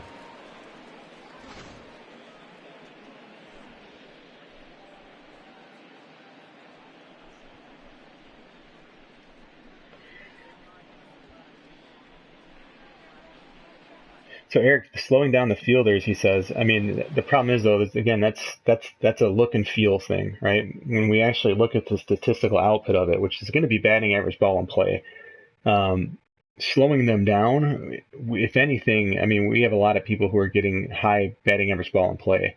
By slowing them down, that's going to go up even more. So that's the number I look at. For me, it's working really well where we have it. In the past, I've had it much slower. This year's game, I think they finally kind of um, just took the players off kind of steroids a little bit of them. I mean, they're just running everywhere, catching everything, fielding everything on default. And again, it goes back to Diamond Dynasty when players are using Barry Bonds number 1 through 9 in their lineup and guys like that. You have to have a strong defense, or else every game's 12 to 15. And so, again, excuse me, just some Diamond Dynasty stuff that we see bleeding over into franchise. So, but this year it's not as bad, and that's why we haven't had to lower it. But if you look at the last few years of the slider sets for this, I mean, fielder run speed stuff's been really, really low. Definitely. So yeah, the line of thinking is definitely right though. Where do I start my PCI? No, it depends, Victor. So with a guy like this that I've been facing, who has a sinker and a split ball or a split finger fastball, um, I am looking kind of like middle but low, right? So kind of like not in the lower third, but like in between middle and the lower third of the uh, strike zone. And so what I'm typically doing is like if I'm seeing a pitch that looks like, ooh, this is right down the middle, it's probably not against a guy like that. It's probably a sinker or a split finger. And so I look a little bit lower so that if I recognize it over the middle, I'm going to square it up okay. If it's a fastball, I'm probably going to pop up or something, but he's not throwing a ton of fastballs. So, and then it just depends. Like with 2 strikes, a lot of times I'm looking up and in, and then I'm just kind of reacting from there because that's the spot you have the least amount of time to react to. Um, Other times I'm trying to hit the right field. I'll try to like maybe wait for an outside pitch and I'll just kind of set it out there. So it just depends. Oh, Renfro's got a 99 arm, so that would explain. Is he in left field for them?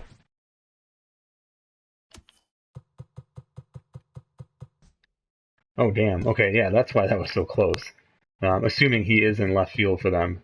I don't know if he is. I guess we could. Box score should show us, right? Yeah. Yep, he is. So, okay. Yeah, I feel a little better then. I was like, wow, that got him so fast. The center fielder, Kevin. So one of my house rules is I don't like to do a mound visit at the beginning of an inning, even though I'd like to buy Joe Jimenez some time. So the question is, do I let Bard go for a batter, or do I bring in Joe Jimenez a little bit early? And I think for me, I'm just going to go with Bard.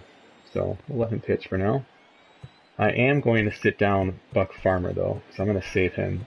And we'll get up Nick Ramirez since Cedeno's hurt, just in case we need it.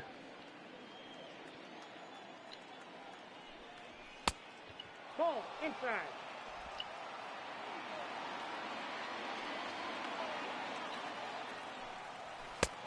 Two balls, no strikes.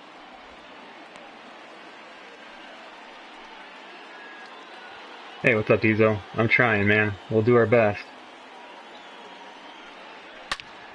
For those who missed it, it's official. I'm on Diesel's Super Mega Baseball 3 created team. I don't have the game, so I don't know the details, but that's what it looks like, right? Like kind of like your own custom team. I'm honored. Job, Bard. I don't want Bard pitching to anyone with any kind of power right now, though. Now batting, right fielder, Manuel Margot.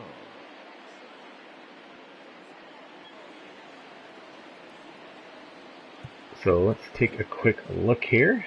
No power.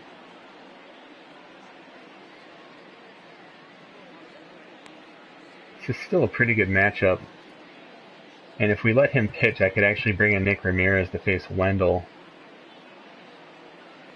Yeah, so I'm going to let him keep pitching here.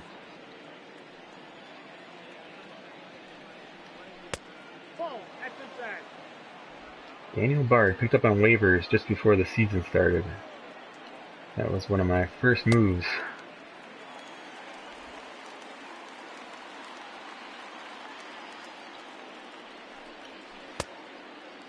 I got to count 1 and 2.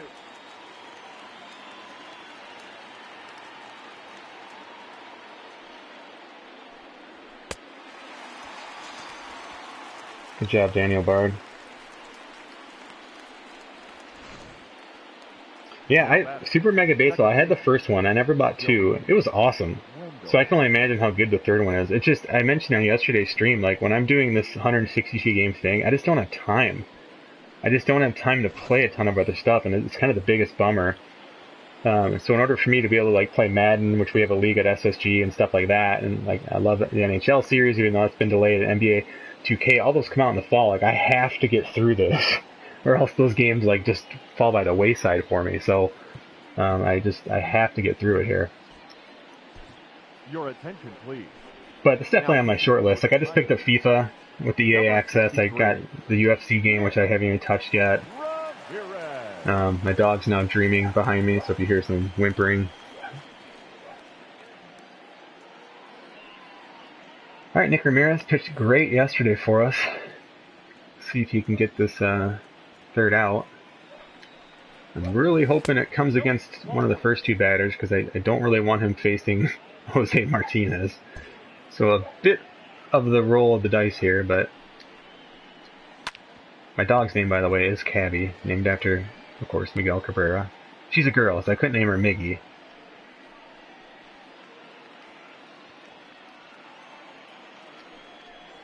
Oops, that's a bad pitch. But I adopted my dog. She was a rescue. I got her. She was 2 months old. The same month that he won the Triple Crown. And I was just like, man, I gotta honor this. Like, that's pretty cool. She, of course, has a tiger collar. She's cool like that. That's gone. Oh my gosh.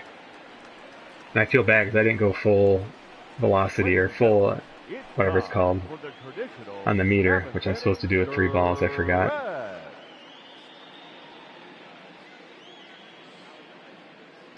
Oh, that's cool. Their franchise is deep. That's very cool. Of course, talking about Super Mega Baseball 3. I wish that studio would make, I think I tweeted at them when they made the first one. I was like, you guys got to make more sport games. Like, it's realistic. Like, for as goofy and, silly as it looks and cartoonish, it actually plays very realistically. Just thinking like how fun a hockey game would be like that, or even like an NBA Jam kind of basketball game, and of course football would be awesome. Okay, so we're gonna go Buck Farmer for the 8th. This guy hasn't pitched in like a month, it feels like. Oh man, a lot of power next inning, but we can limit that power with the righty, so that's what we're doing there. It's actually a pretty good matchup for Buck Farmer, I guess. It's a new pitcher, right?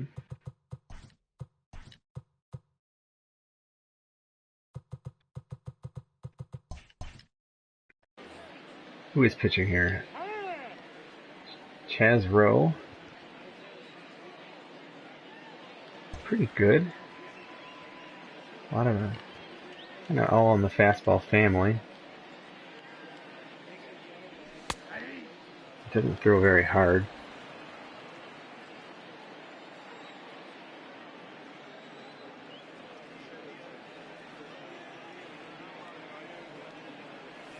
That's the ball. 1 ball, 1 strike.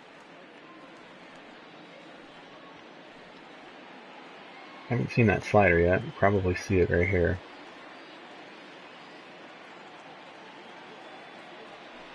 There it is. 2 balls, 1 strike.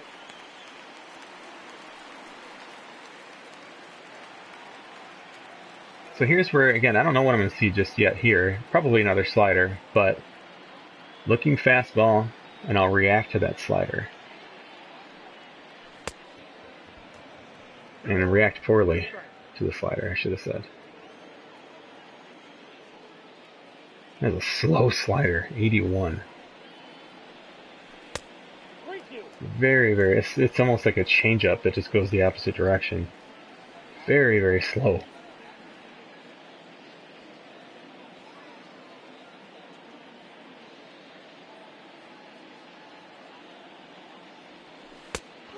Oh, yeah, yeah. It's so slow it dropped back in the zone. I knew that was going to be close.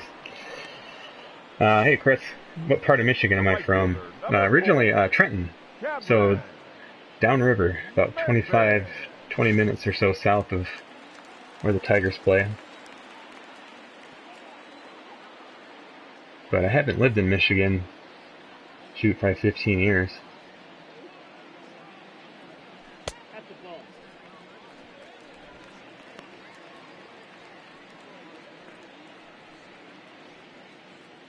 A hockey game would really be just hilarious. It'd be so fun. I'd like to see the golf game. Uh, like I said, the folks who make the golf club is now kind of getting linked up with 2K, at least for publishing and whatnot. But I'd love to see them make some more games. That game's super realistic too. It's really good. No, that's down.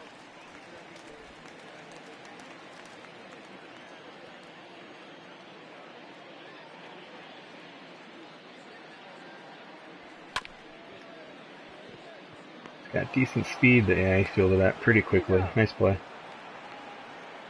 It's a tough play. Now batting. The center fielder. Victor. Probably better to actually stop and set your feet Right hand. as opposed to make a throw like that, but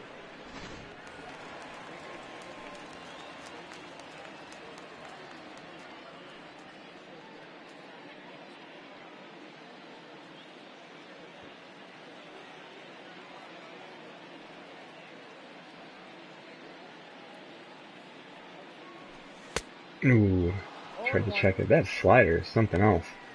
Guys, I'm telling you, try some of these guys in Diamond Dynasty if you play it. Chaz Rowe, these guys who throw really slow. Yarborough, they're probably really good. I remember I used to always use Marco Estrada. He was like a 69 starting pitcher, but I would just dominate people because he threw so slow. It was just hilarious. By the time they'd adjust, then I'd bring in like my bullpen who threw 100. It was just every game, these people had fits with it. I got 1 ball, 1 strike. But I have trouble playing Diamond Dynasty while I'm playing franchise. It's just such a different thing. Timing, it's all messed up, both directions. 1 ball, 2 strikes.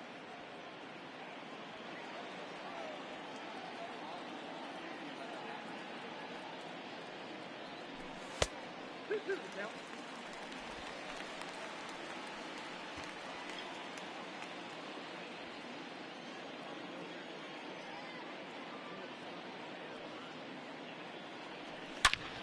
That's in the gap. Nope, that's Kevin Kiermaier out there. I have no problem with him running that down. He's the best center fielder out there, so as far as defensive metrics go, but I smoked that. That would have been a hit pretty much any other game. That's exactly why I want to try to get a guy like that for Comerica Park. Cut down some of those doubles and triples. The shortstop. Willie. Alright, Buck Farmer. Giving you this job. Giving you this job. Needs to come through now. Ladies and gentlemen, your attention please. Now pitching for the Tigers. Number 45. 69 overall, but he's been awesome. We'll see. So Daniel fell off a cliff pretty quickly.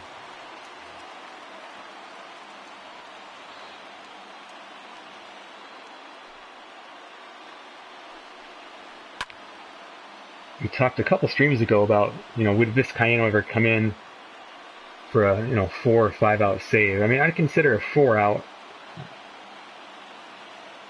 but that's not really something on my mind just yet. Hopefully it stays that way.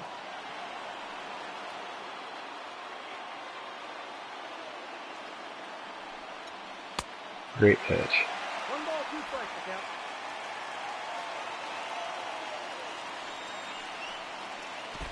Not a great pitch. 2 and 2. Haven't thrown a fastball yet.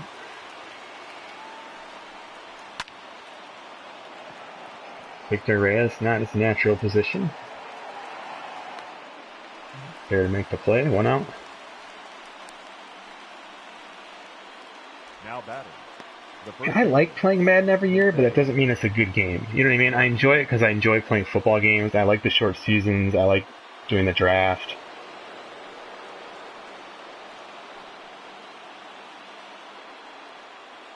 Yeah, the Rays, I'm noticing their pitching staff is just kind of odd, tough to hit for sure. Oh, Chris, you're from Sterling Heights. Okay, cool. Yep.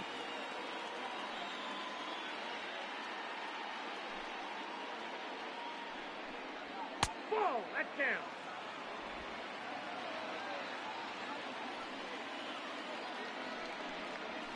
Ball 2. 2-0. I don't want to throw him a fastball here. Let's throw him the slider. Damn it. 0-3. I got 3-0.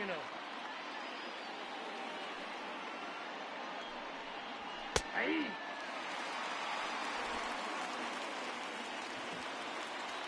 Time.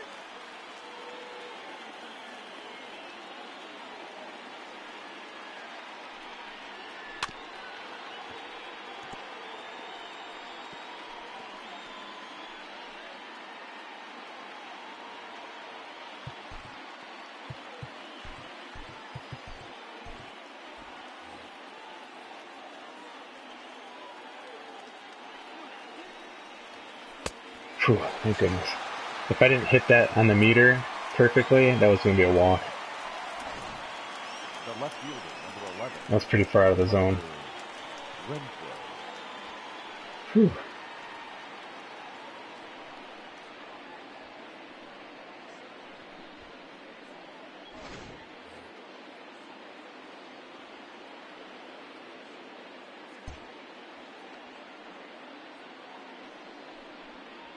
Ooh, yeah, that's not a good pitch. Right down the middle. As soon as I let that go. Damn. No, Buck Farmer. I was just about to say he's a dead right hitter, but that doesn't mean you can't ever throw those guys fastballs. Like, you have to keep them honest.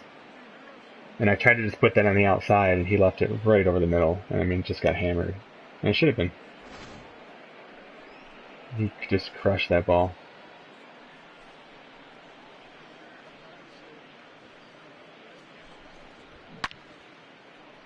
But again, would I have brought Vizcaino in? No, I wouldn't have. But Farmer was pitching fine. That wasn't a bad matchup. Now I gotta look here at the next few guys. Number 25. He's not tired. Let's just go have a chat with him. Yeah, we can get through this inning, I think. Especially in a tie game. No reason to start burning through all your pitchers. You don't know how long this game's going to go at this point.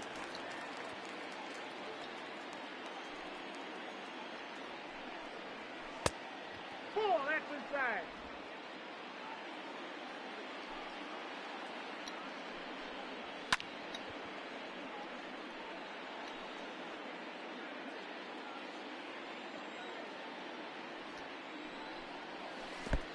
Two balls, 2 strikes.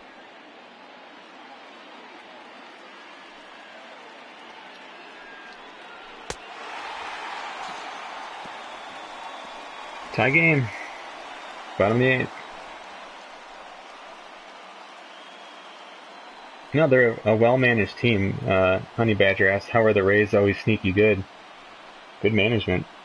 Small market, going against the Red Sox and Yankees every year. Please.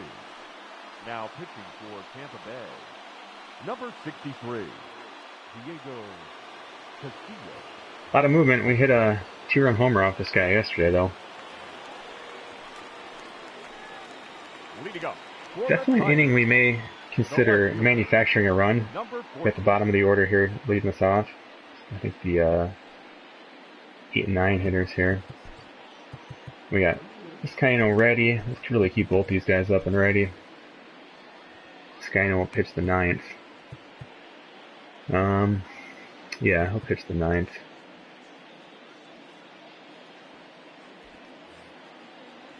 Slider, sinker, fastball.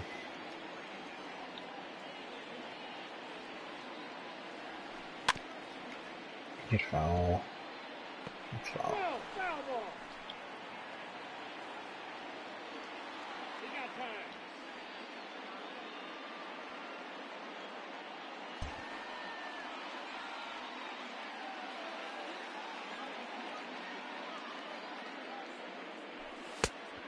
down to 21. Nice thing about him though is if he throws that heater down the middle like he did to Jordy Mercer yesterday, I mean you can hit it pretty far. Ooh, that was too high though. 1 and 2.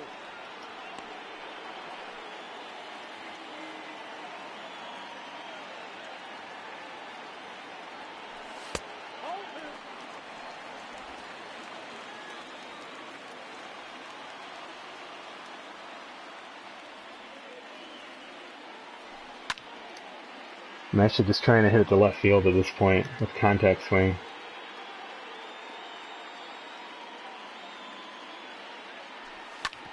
There we go. Just want to get on base. We can probably pinch run here. Terrified to try and steal though. Just giving outs away at this point. Catcher, Austin Roman. Yeah, we are going to pinch run. That's why he's on the team. Your attention, please. Now running at first for the Tigers. So, I mean, who is their catcher? That's Nino. Yeah, he's got a good arm. It's accurate. So, there's just no reason to risk it. And even though Deathrisk's got good speed, he's not a great base stealer. 59 is not very good. So really the question is here is what kind of a bunter is Romine? But, of course, the problem with that is this game doesn't let you bunt. He's a slightly below average bunter. Oops. No. But again, if I bunt, like, it's a damn double play. I mean, I could, in this situation, really, like, third base is wide open. I should be able to easily bunt to third or first. I just worry so much about bunting it extremely hard. So, I don't even know what the hell to do here.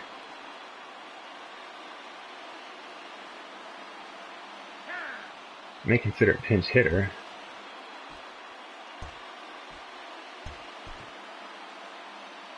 Yeah, there's no one to really pinch hit though.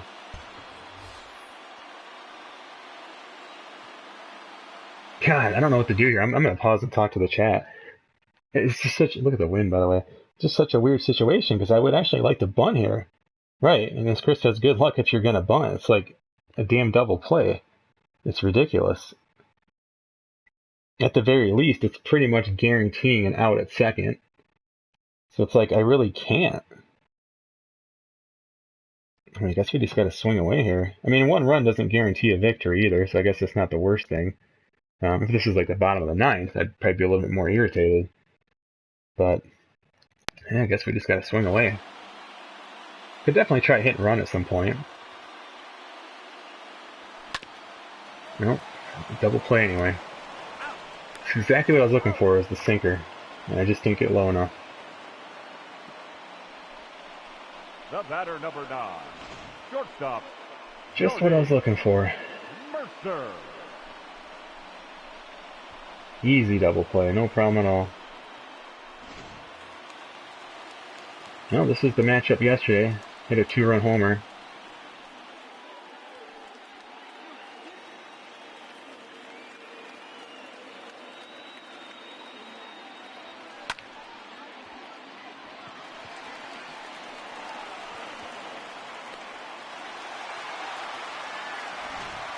Well, if I had stolen and it was successful, I don't know, that was hit pretty hard. I'm not sure I would have been able to score from second, but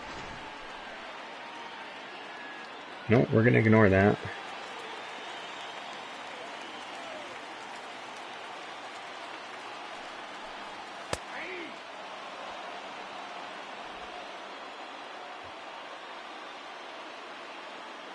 Yeah, look at the arm out there too, both those arms. Probably not scoring much from second. Damn. That ball just died. Alright, well, going to the ninth, tied. Nico is a switch hitter, Chris, but he has like 40 contact against righties, so against a pitcher like that, like, yikes. I'd honestly rather have put, and I guess you could have said, well, it would have been a feast or famine. Maybe he struck out instead of hitting a double play. So yeah, I could have. Leading off to the Rays. But number 2. he just hasn't hit righties at all. Then again, neither has what's his face, Romine. So Now non-save situation. He has struggled a little bit in those this year. Wrote it. This guy he knows. And Chris, more speed on, from where? Go ahead and look at the Tiger organization and let me know where you'd like me to add that speed from. There is no speed. Nope, that's inside. I probably have starting pitchers I could pinch run who are faster than some of the position players. Whoa, that pitch is out. Come on, Vizcaino, focus.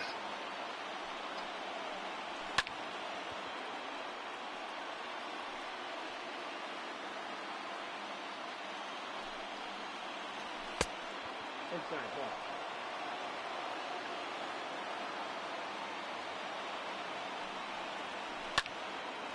I forgot to go full effort again.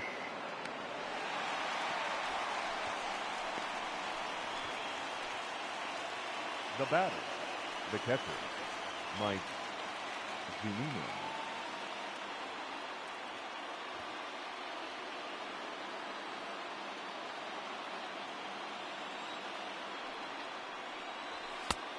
Oh, that's good.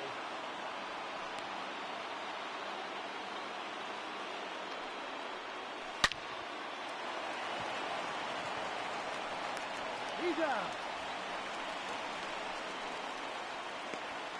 Now batting, the center fielder. Your attention, please. He's hitting for Tampa Bay. Number 17, Austin. Road Warrior, day player.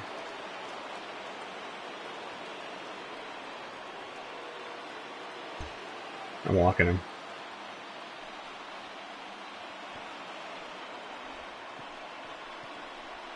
He's hitting for Tampa Bay. Oh, damn. Number 26, Z-Man Thor. Those sneaky bastards. Alright, well.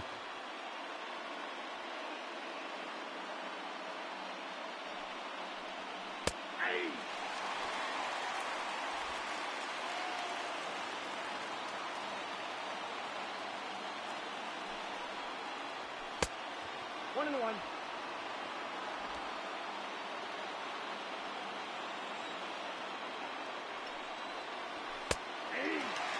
Ooh, lucky to get away with that.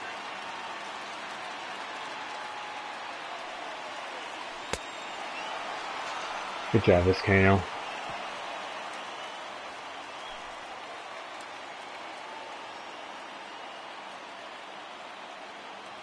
Would I consider bringing back James McCann? I mean, maybe. Coming up for the Tigers is 3-4-5, you just saw Your there. attention, please. It's a question in the chat. Now playing right field. Number 26, Z-Man Um, Thor. Now in right field. I don't know. I mean, Number I guess I Chris Herman. don't really see why I would. Number I like 17, Jake Rogers. I just wish he played a little bit better defense. Leading up. Yeah, he's turned out to be a much better player for the White Sox, if I recall. So that's good. Miguel. So it's still Diego Casilla. I also need to get my, I don't want to burn out Vizcaino. But we do have a pretty vital part of the lineup coming up here. He's also got a good home run rating, too. Ooh, we're going to run out of pitchers quick here.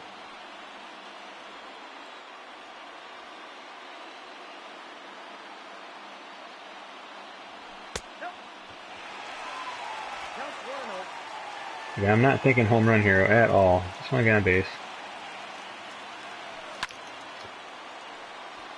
Yeah, hit that well. Right at the guy, though. Second baseman. So again, he got the single on the ball. He didn't hit that well, and that one's a line out. It's just how it goes.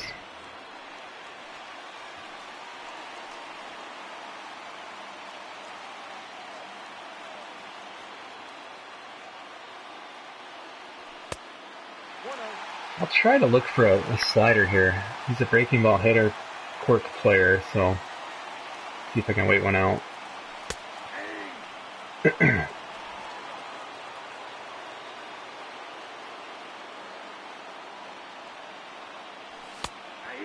Ooh, that's a nice pitch. 1 ball, 2 strikes.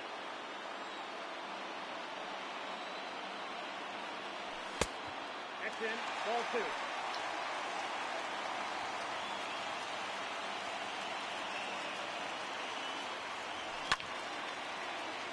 Damn. Damn, damn, damn. Just missed that.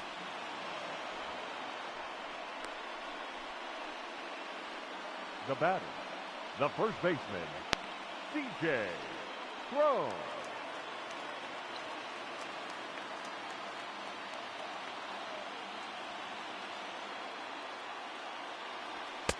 Ball 1, no strikes.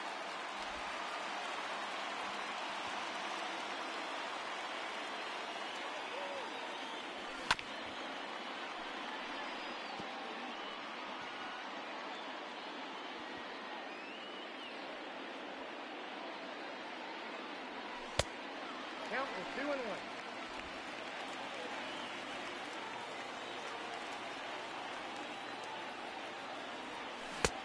Oh, damn.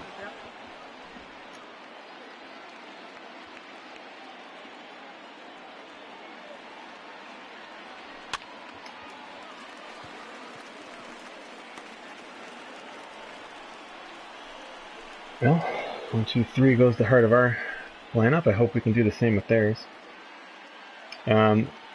He's not on like the MLB roster, Chris. Riley Green is Chris is asking if Riley Green's on the roster, but he's in our AA system right now.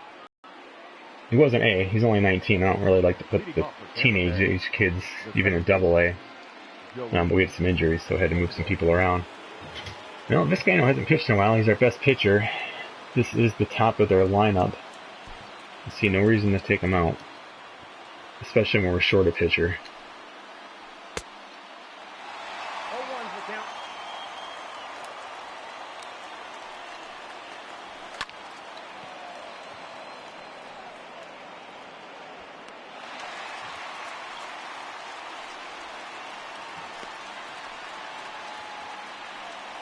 Now batting, shortstop, Willie Adames.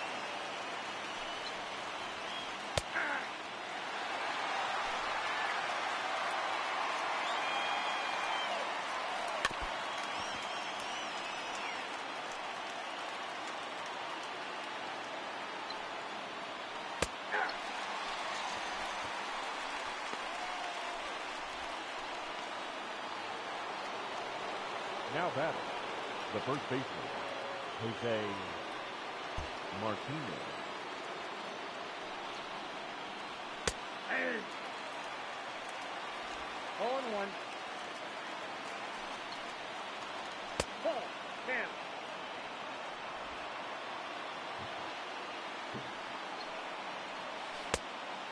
1 ball, 2 strikes the count.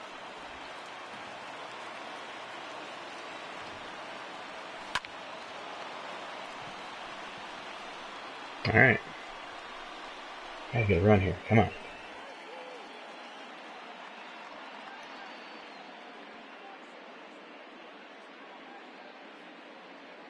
Hey, Doug, we talked about that a little earlier, but it'd be like a kind of middle of the defense kind of thing. So center fielder, shortstop, again, somebody we can develop into a full-time starter, even catcher. Alan Poche, Leading up, a lefty. the right fielder, Cameron Maven. Pretty good pitcher.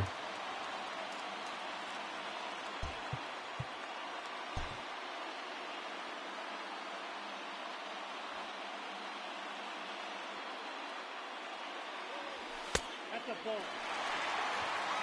Count 1-0.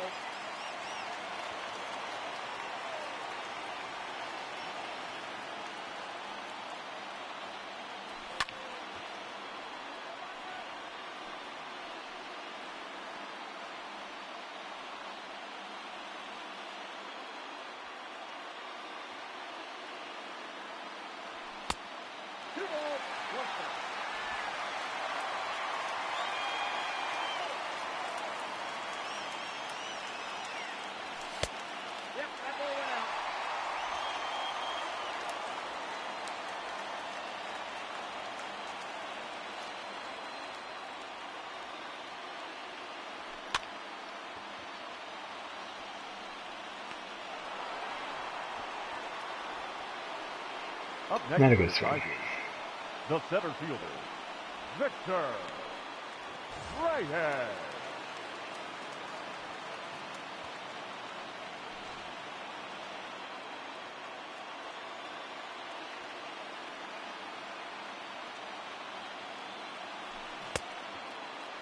Here you go.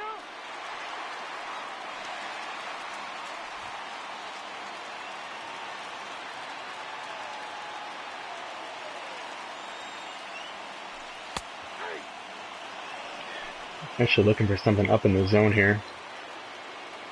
Try and use his red zones to our advantage.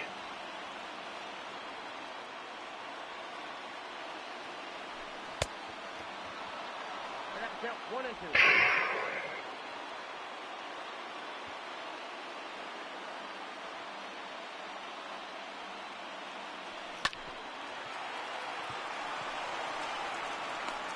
Got him.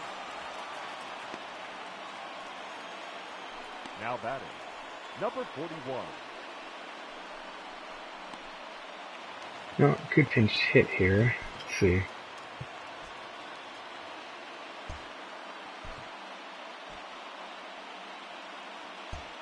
Makes sense to bring in Nico.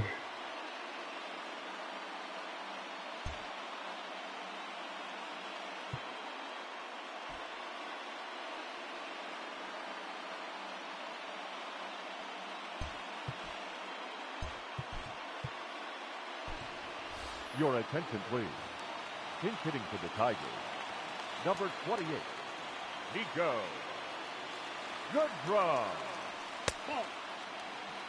Ball 1, no strike.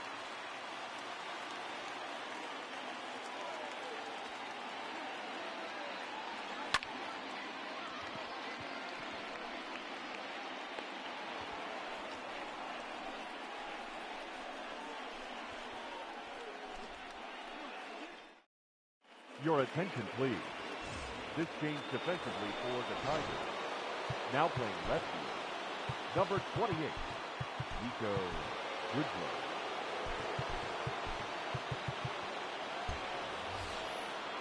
No, we let Vizcaino go.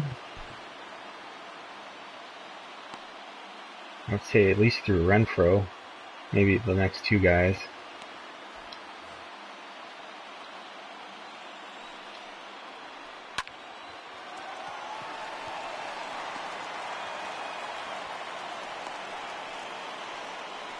He's only thrown 21 pitches. That's not a ton. Now batting, number 25. He's our best guy, so I'm okay to ride him a little bit longer. There we go. Whoa. Good job, guys. Yikes. The third baseman, number 2, Yandy Diaz.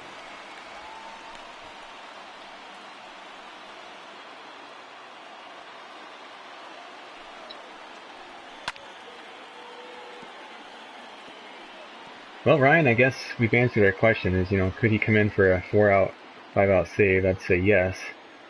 This is his third inning, but he's only thrown 23 pitches. So again, innings and pitches are different things. So I guess what I would say is I still don't know, because he's now tired, and this will be his last batter. So that's the thing. I mean, the guy's at 24 pitches. I mean, you bring him in too early, he's gonna have trouble closing out the game itself. So yeah, that's it for him. A great job. Could be our player of the game if we win.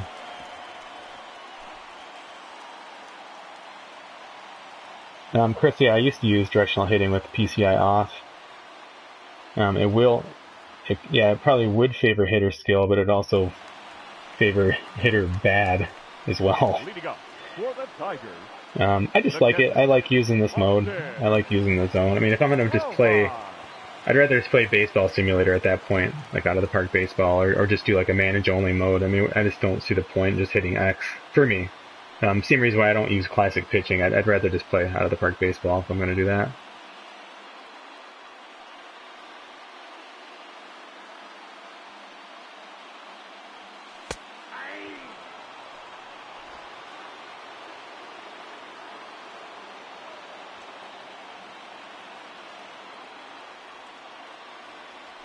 Oh, damn. I thought that was the Next slider. count, 0 and 2. Doesn't even throw a slider. So I wasn't paying attention.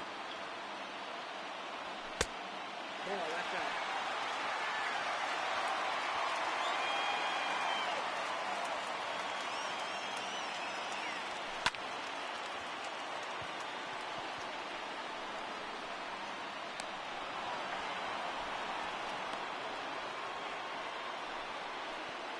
The batter, number 9, shortstop, Jordy Mercer. Jody Mercer's having a career year.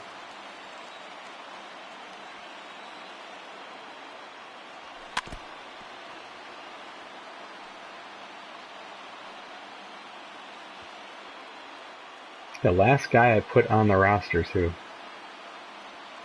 Ball 1.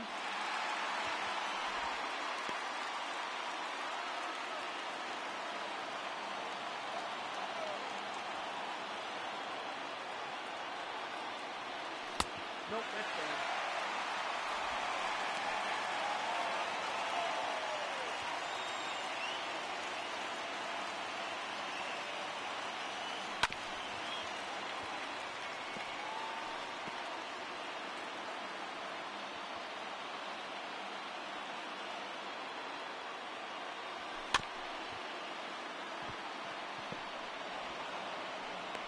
He's out. Now batting, the third baseman, Harold Castro.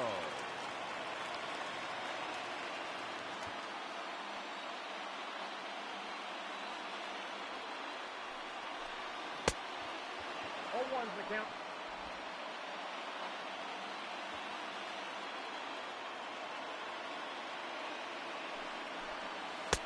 Nope. I got a ball, 1 strike.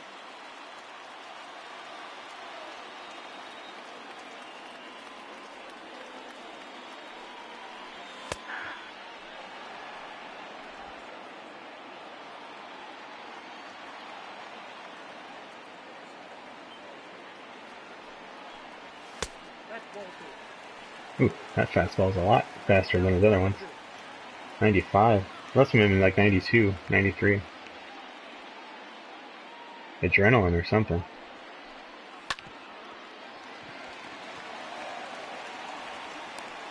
Out. To the 12th. Harrison Bader on the Cardinals. All right.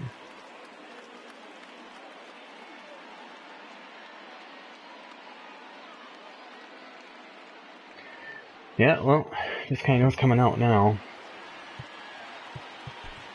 Leading off to the Rays. And we don't have a ton of power, so I will probably go to Joe Jimenez here. Ladies and gentlemen, your attention please. Now Pitching much better. Number 77, Joe Jimenez.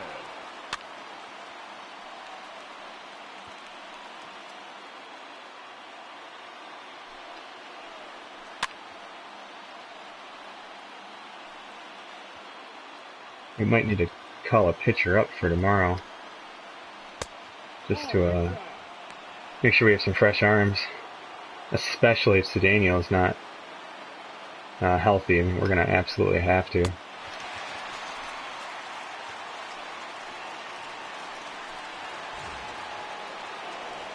Up next for Tampa Bay, the center fielder. Good hitter. Austin Meadows.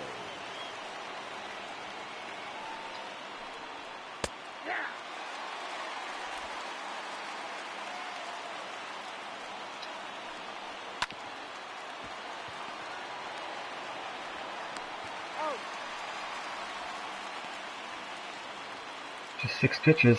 That's good Now to see. batting, right fielder, Chris Herman.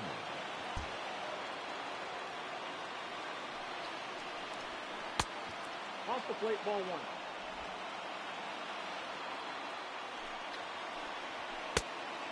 One and 1.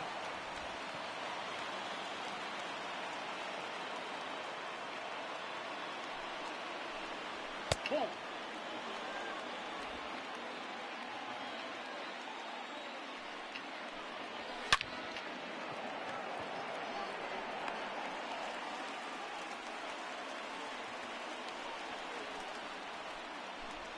All right, see if we can finally end this. Once again, 3-4-5, guys.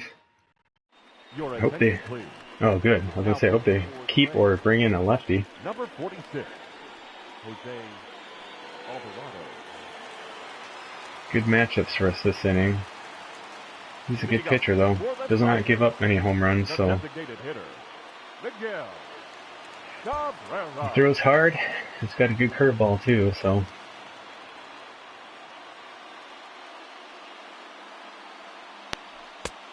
Inside, ball one.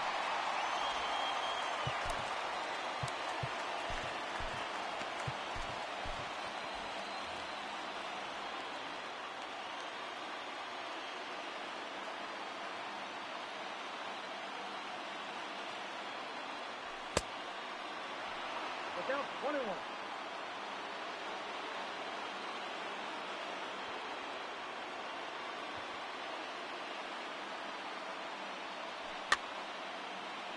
Get down.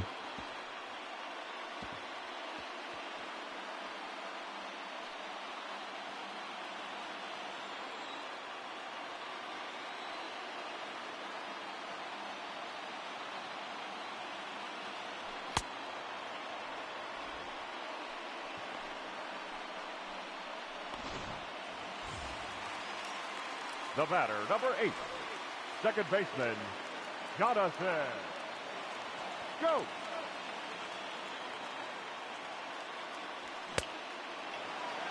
Ball and one.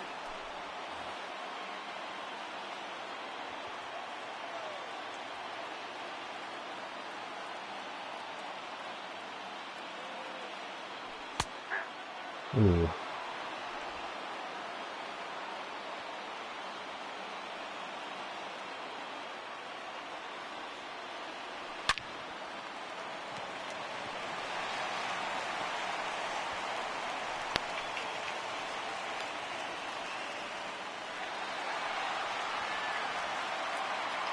Now batting, first baseman. Tell you what, if I need a relief pitcher, this guy is really good. Alvarado is a really, really good pitcher. He's hard to hit.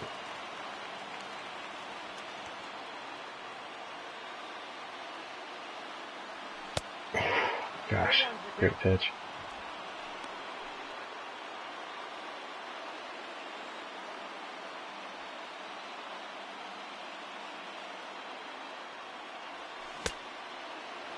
Ball and two. Jeez, just bad. Bad. Ball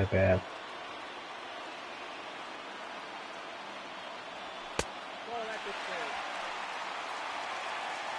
Probably see that curveball again, but I have to honor the fastball. Look for that first.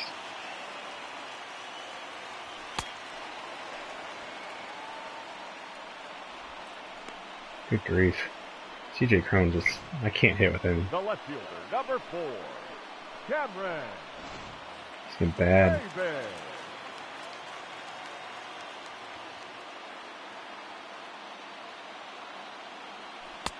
Nope, outside.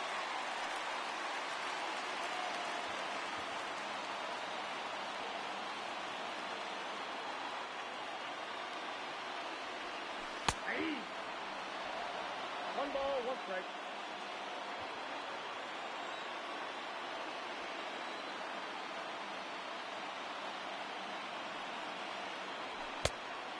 Tried to check that swing. 2 strikes to count. It's just a bad swing, and I just, all year long, I take that swing at a high fastball. I don't have my cursor anywhere near it. And then the one down the middle, I swing over top. Oof.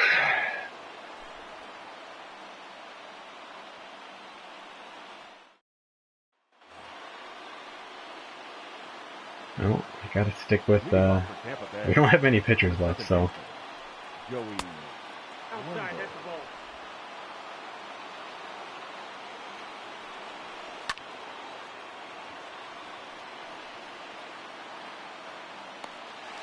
I'll take it.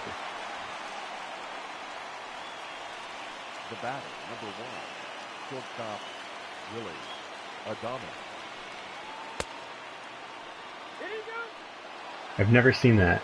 I've never seen a check swing called strike on the AI. So that streak continues. Remember, they have contact at 1, right? That guy's talking to me.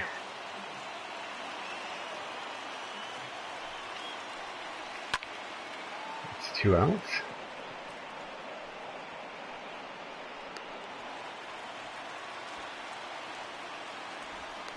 Up next for Tampa Bay, the first baseman, Jose Martinez. 1-0.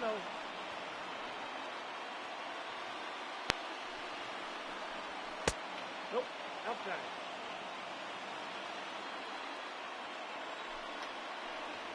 Hey.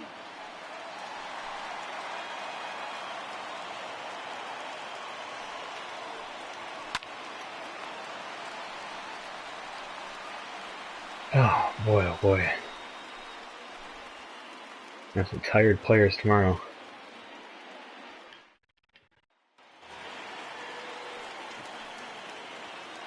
Leading up for the Tigers, the right fielder, Victor Reyes.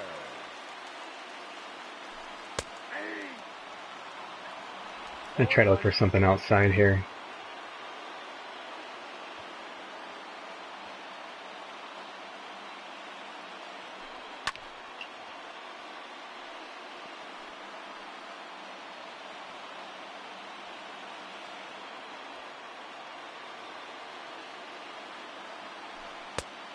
One ball, 2 strikes.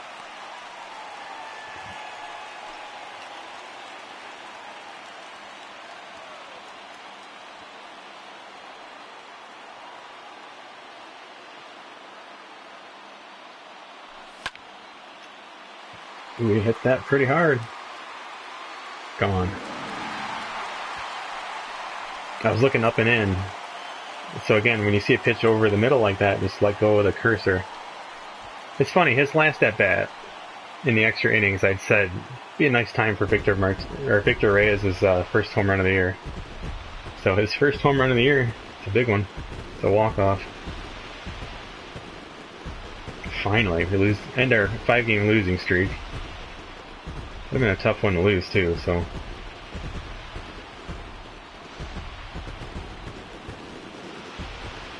That was 2 strikes.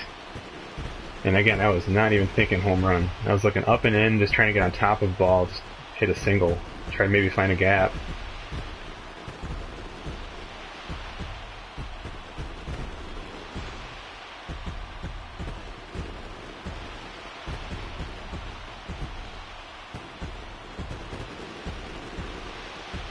I think I would have gone Vizcaíno player of the game here, honestly. Although Cabrera hit the 2-run homer earlier.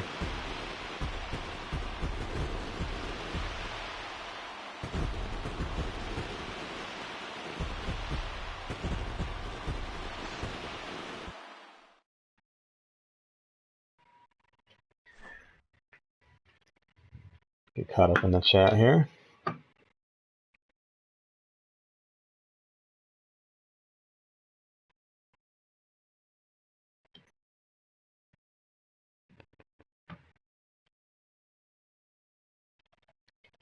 That was a tough game. It's tough to keep focused in extra innings too. You start getting tired. I mean, it's just like real life. This is why if you watch extra inning games that go long, it's like they exponentially start going longer because the players they're tired, they're hungry. You know, it's like working overtime for free in a way.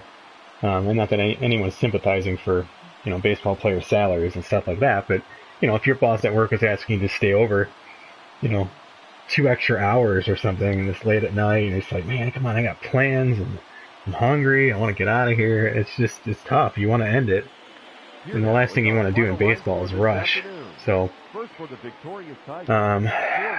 going to, I don't know, I'm curious. Let's look at the batting average ball in play here. For the Rays, 3 runs on 8 hits, no errors. They left 7 men on base. Time of the ball game, 3 hours exactly. Thank you for joining us here this afternoon. And we remind you to please drive home safely. So they had 43 at bats, 8 hits, 1 home run, no sac fly, 15 strikeouts. So they had a batting average ball in play of 259. And again, kind of, extra innings, they weren't hitting anything. So that'd have been a different case if this is a 9-inning game. We did not draw any walks today. We walked them 5 times.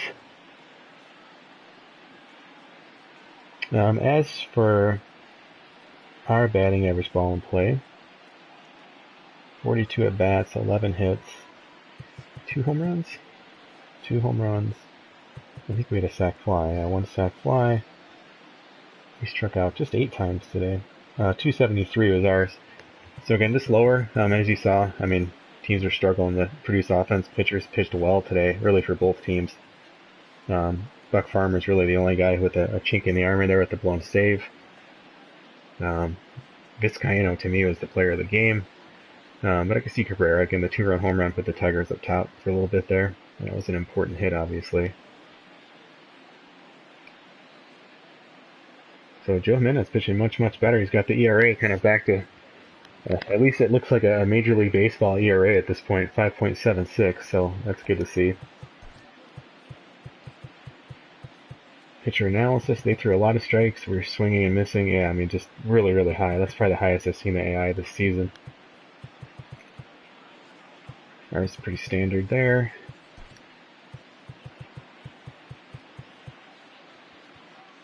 Yeah, 14% foul balls, 15 for them. Those are perfect, even over the extra innings.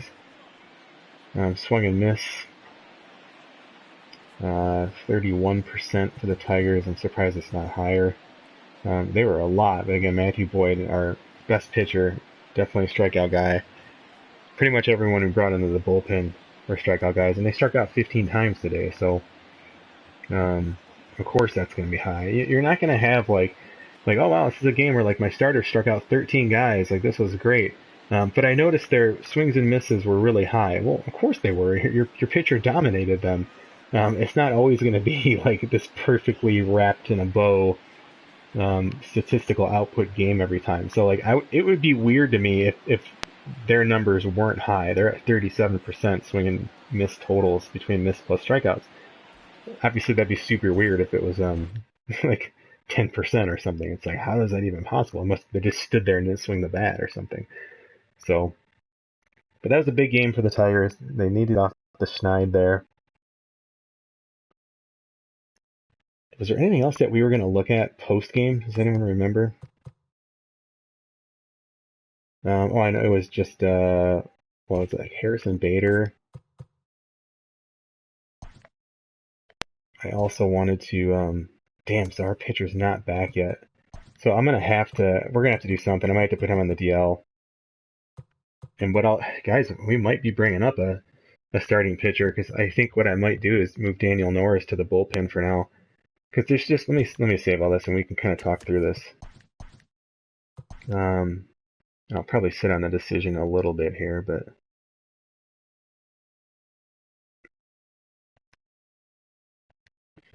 so let's see. Because Daniel Norris has been such a good starter for us, but we just don't have any lefties. And I really want to have 2 lefties, especially when the only lefty we have is Nick Ramirez, who's pitching better, but I mean, he's not a guy I want to completely rely on. And Norris would slot perfectly into this setup role. I mean, I'd have no problem pitching him in the setup spot. He's been that good for us. What are his quirks, by the way? Pick off. I mean, he'd be really nice with guy on base even. But he could definitely at least be a guy in the bullpen. And maybe we even put Joe Jimenez back into the setup role. Either way, I think Daniel Norris fits well because, again, if we're looking at lefties, like I don't want to bring up an potential starter just to be in the bullpen. I'd rather him stay in the minors and develop as a starter. And so you look at these other guys. I mean, this guy has no major league experience. I mean, he's not really going to help us much. Hector Santiago's got some major league experience, but he hasn't pitched well in years. I mean, not since 2015 is really his last year. I mean, he's an option. He's got a sinker ball, but again, it's like, that's kind of worrisome, right? There's really no one else in in Double A. I mean, maybe Joey Wentz, but again, he's only 22. I'd rather this guy develop as a starter with his good potential, so I'm going to say no to him. 26. He's never pitched in the majors. Again, I'm just not in a big rush to like, yeah, we got to bring him up. Gregory Soto did pitch last year for the Tigers. He was not very good. Yeah, he was not very good at all. So again, what's the rush in bringing this guy up? So to me, it still makes the most sense for Daniel Norris. We have to make a move. Um, we're going to have guys retired. Michael Fulmer's going to have to pitch a lot of innings this next game. But we're going to have to put Cedeno on the disabled list to get a pitcher in here. I'm just trying to think here. Yeah, so I don't know. I mean, who do we bring up? They're probably going to get 2 or 3 starts. Again, you figure 15-day disabled list. Is it retroactive in this game? Will it actually go back to when he was hurt since he hasn't played? Because it would be a little bit less than 15 days then. The other thing too is like when did I don't even know when Casey Mize like part of this is based on like when are they going to be available to pitch too. But we should be okay because as long as they didn't just pitch.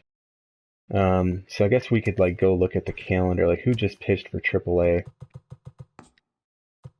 Probably said Tarek Skubal just pitched. So then this one, it was probably Casey Mize. The hell is all this stuff? Okay, so Casey Mize pitched there. So this was actually that's kind of a perfect setup for Casey Mize because that's when our 5th starter just pitched. So you figure the next time you'd want Mize to pitch would be on Tuesday. And we are going with our 2nd, 3rd. So actually he would be able to push it back even a day to make sure he's fully rested because here we do Spencer Turnbull. So Casey Mize definitely would work as an option. Again, the former #1 overall pick a couple of years ago now. He pitched at what, Auburn or was it Clemson? I'm trying to remember. I think it was Auburn. But so Casey Mize is definitely an option. I'm not super concerned. He's pitched well enough in AAA. I'm not also super concerned about it. It's more just kind of, is he ready? Is this development at a spot where it makes sense? I don't want to bring up Skubal just because the timing. I don't think he'd have enough rest. Plus, I just think Casey Mize is probably more ready. Kyle Funkhauser is not. Hang on, I'm looking at their stamina. Yeah, I mean, I like that he's got better stamina. Kyle Funkhauser has actually got decent ratings.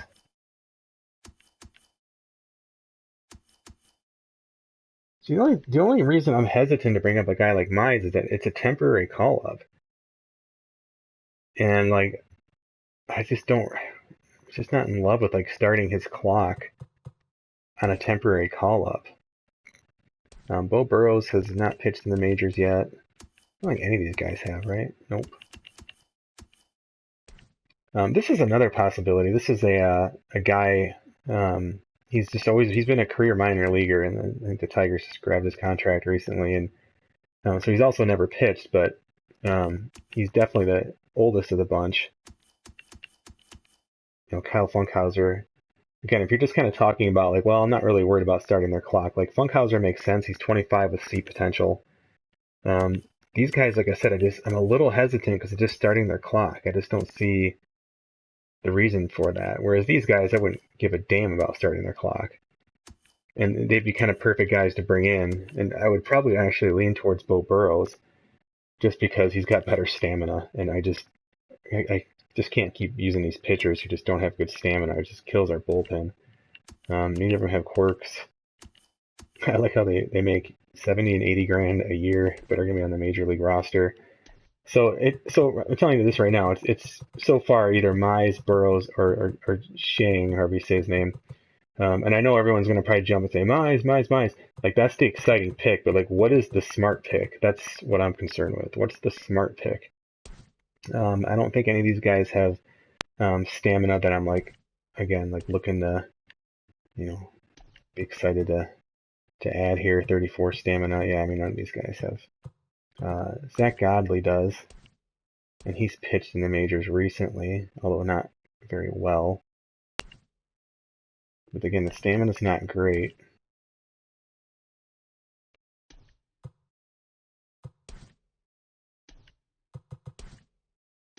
So it's a tough call.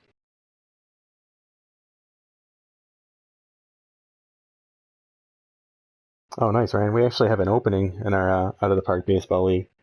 San Francisco Giants just opened, so if anyone's looking, I will definitely give some preferential treatment to somebody on the stream. And again, especially if you're into the game, you kind of understand how it works and things like that. It's a very, very fun league, competitive league, but again, fun is kind of the name of the game there, and really, really cool. But we are relocating our Miami Marlins franchise, so our Giants owner, or our Giants GM, has switched over. Marlins are going to finish out the season, and then they're moving to Vancouver at season's end. We are just working, or actually hiring a graphic designer to create their logo and everything. So we're undecided on the team nicknames. We floated around a few ideas, but yeah, Miami Marlins are moving to Vancouver and to the American League West next year with just a quick little divisional realignment. So be very cool. Yeah, Ryan. See that's kind of what my thinking is, and Chris is thinking the same thing, and I don't feel so bad for thinking that because like again, this is the trade deadline, and we move Matthew Boyd, and he's gone forever, and we have a spot. Then yeah, Casey Mize is the guy. It makes perfect sense. But this is at most it's going to be 3 starts, and then he's going to be back into the minors.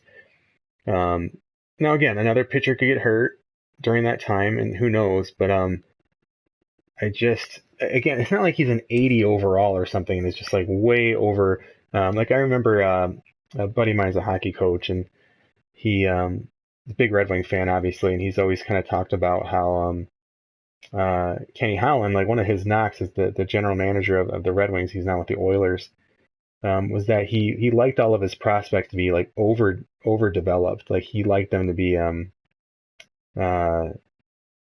what's the word I'm looking for? Just overripe, basically, right? I mean, so like even like you look at like when Pavel Datsyuk and Zetterberg and those guys were called up. I mean, this is different from like the Yzerman days when he was called up when he was like 19.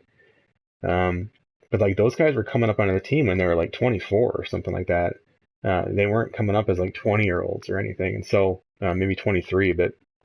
And so I don't want it to be a situation like that. But that's the thing. That's not what's happening with Casey Mize. He's not overripe at this point at all, and I just worry so much about impacting his development.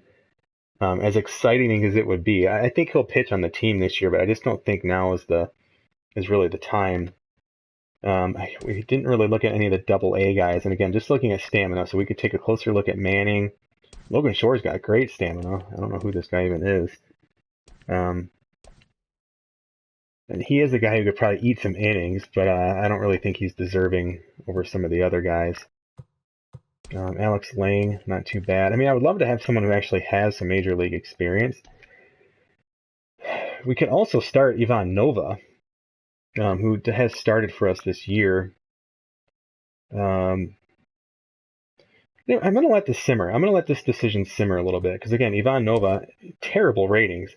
He's got good stamina, and he's actually been pretty decent. Well, his ERA doesn't say so, but he's been getting lit up a little bit more. So, again, maybe this is a little bit of a worrisome thing to bring him in. But he was pitching a lot better than his ratings indicate. So, but he's got the stamina, obviously. He could just slide right in.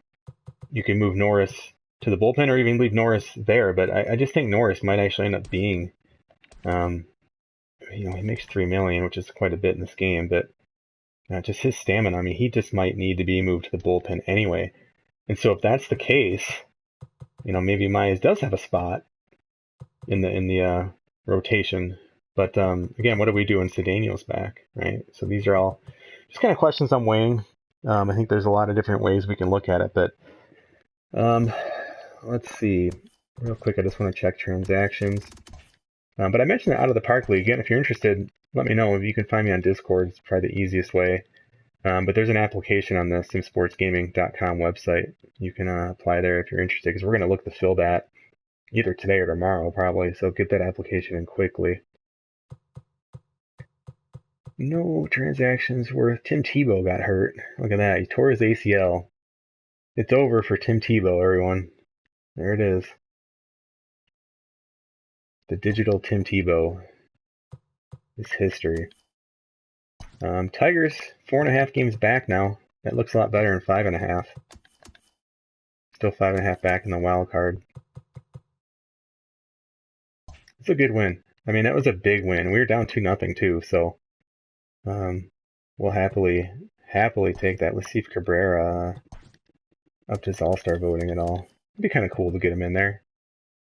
I mean, he's very close to passing Yuli.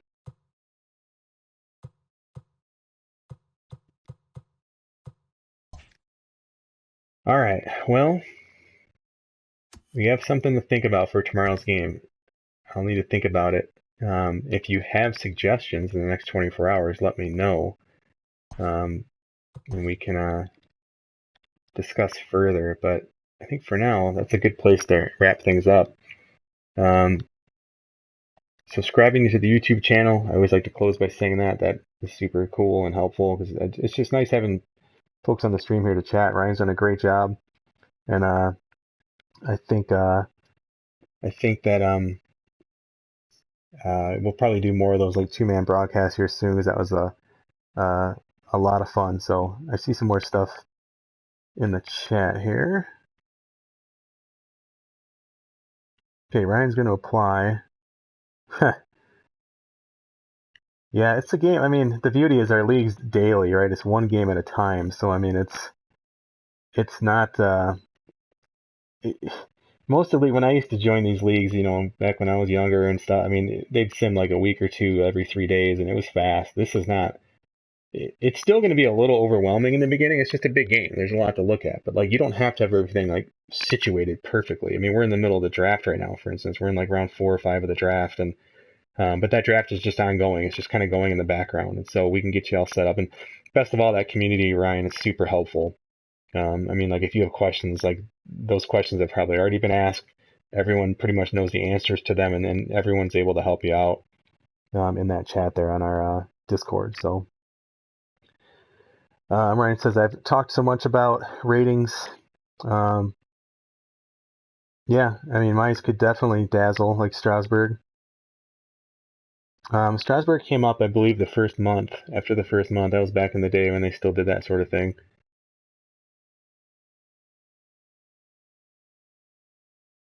Oh, trust me, yeah. Ryan says he's representing the Detroit Sports Talk Radio. Oh, yeah, people would want Mize, no doubt. And I thought the 2-man broadcast, like we tried doing a couple other things and we were having some issues, but so I was kind of like, I don't know if this is going to work or not. It was way better than I thought. I totally agree with Honey Badger. I thought it was really fun. So, but yeah. So anyway, thanks everybody. Subscribe to that YouTube channel. Find us on Discord. Check out the website, etc., etc. I'm Mike Lowe. I'm on Twitter at MikeLowe47. Thanks so much, and we'll be streaming tomorrow's game at some point. I have no idea what time. But I'll try to loop up the time with Ryan, and then we can do the little 2-man broadcast. So thanks, everyone. See you then.